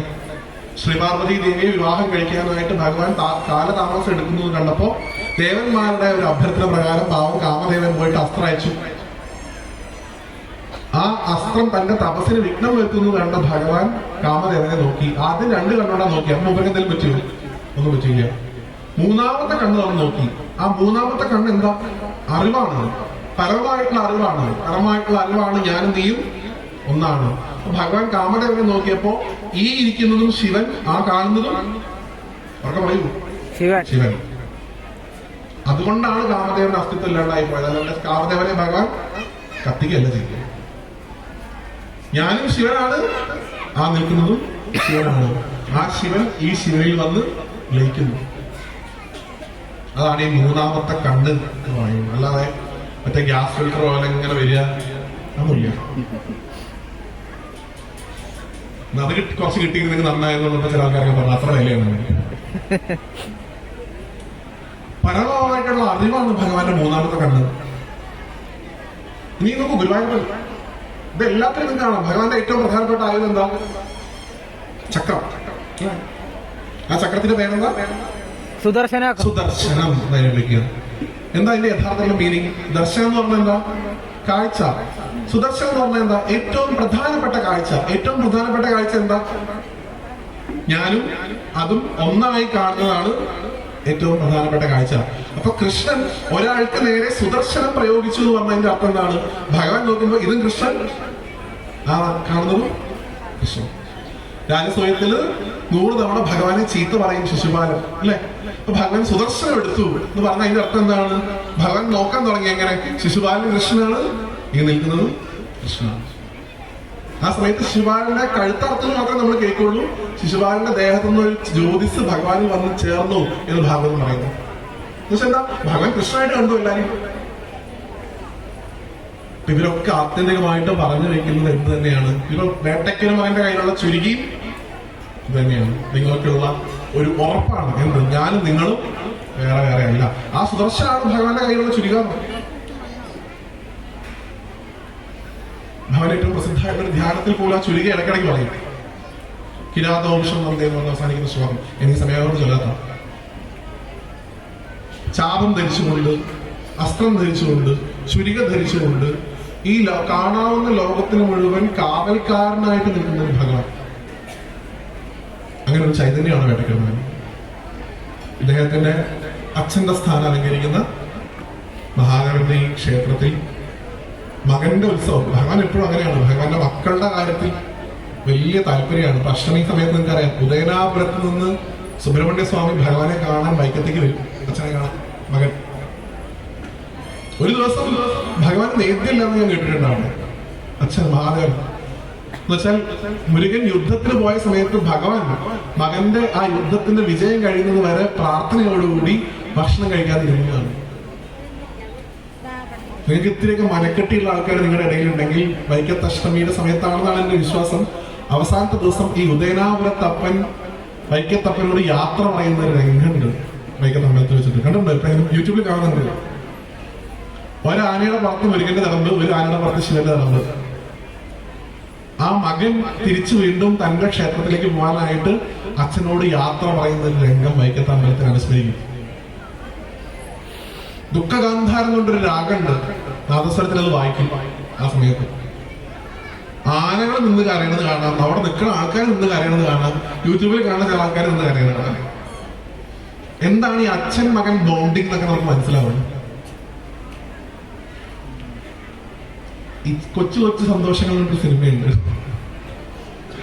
അതിൽ ജയറാമിന്റെ മകനായിട്ടുള്ള കാളിദാസൻ പറയും, എനിക്ക് വേറെ ആരും വേണ്ട, എനിക്ക് എന്റെ അച്ഛൻ ഉണ്ടല്ലോ, എനിക്ക് അച്ഛൻ മാത്രം മതി. അതുപോലെ മുരുകന്റെ അവസ്ഥ, എനിക്ക് അച്ഛൻ മാത്രം മതി. ആ അച്ഛന്റെ അടുത്ത് നിന്ന് പോയാൽ ആ ഭഗവാൻ പോലും തോന്നില്ല എന്നാണ്. അതേപോലെ അച്ഛന്റെ അടുത്ത് നിന്ന് പോകുന്ന ഒരാളാണ് ഇവിടെ ഉള്ളത്. നമ്മളെയൊക്കെ കാത്തുരക്ഷിച്ചുകൊണ്ട് ഇപ്പോഴും നമ്മുടെ ഇടയിൽ ജീവിക്കുന്ന ഒരാൾ. വേട്ടയ്ക്കൊരു മകന് മരണമൊന്നുമില്ല, സമാധിയൊന്നുമില്ല. എപ്പോഴും അദ്ദേഹം നമ്മുടെ ഇടയിൽ ഉണ്ടെന്നാണ്. അദ്ദേഹത്തിന്റെ ഏറ്റവും പ്രസിദ്ധമായിട്ടുള്ള 3 ആരാധനാ സ്ഥലങ്ങളാണ്. 1 നിലമ്പൂര് തന്നെ, 2 ബാലുശ്ശേരി, 3 നമ്പുമലക്കോട്ട. എപ്പോഴെങ്കിലുമൊക്കെ നമ്മുടെ ഈ ക്ഷേത്രത്തിൽ നിന്ന് മുൻകൈ എടുത്ത് ഇവിടേക്ക് ഒന്ന് പോയി ഭഗവാനെ ഒന്ന് കണ്ടുവരാൻ നമുക്ക് സാധിക്കുന്നുണ്ടെങ്കിൽ വളരെയധികം നല്ലതാണ്. കിരാതൻ ആയിട്ടുള്ള ശിവന്റെ അമ്പലങ്ങൾ ഒരുപാടുണ്ടല്ലോ, പക്ഷെ വേട്ടയ്ക്കൊരു മകനെ നമുക്ക് അങ്ങനെ എല്ലായിടത്തും കാണാൻ പറ്റില്ല. വേട്ടയ്ക്കൊരു മകനെ ശിവനാക്കുന്ന ഏർപ്പാടൊന്നുണ്ട്. കാരണം എന്താ വെച്ചാൽ ഈ ശിവന്റെയും പാർവതിയുടെയും കിരാത ഭാവത്തിലുള്ള കുട്ടി എന്നൊക്കെ പറയുന്നത് നമുക്ക് എന്തോ കുറച്ചിലാണ്. അങ്ങനെ കുറച്ചിലുകൾ ഭഗവാൻ അത്രയായിട്ട് അംഗീകരിക്കുന്നില്ല. അങ്ങനെയുള്ള ഭഗവാനെ നമുക്ക് ഇവിടെ കിട്ടിയിട്ടുണ്ടെങ്കിൽ ഭഗവാനെ നോക്കുക എന്നുള്ളത് നമ്മുടെ ഉത്തരവാദിത്തമാണ്.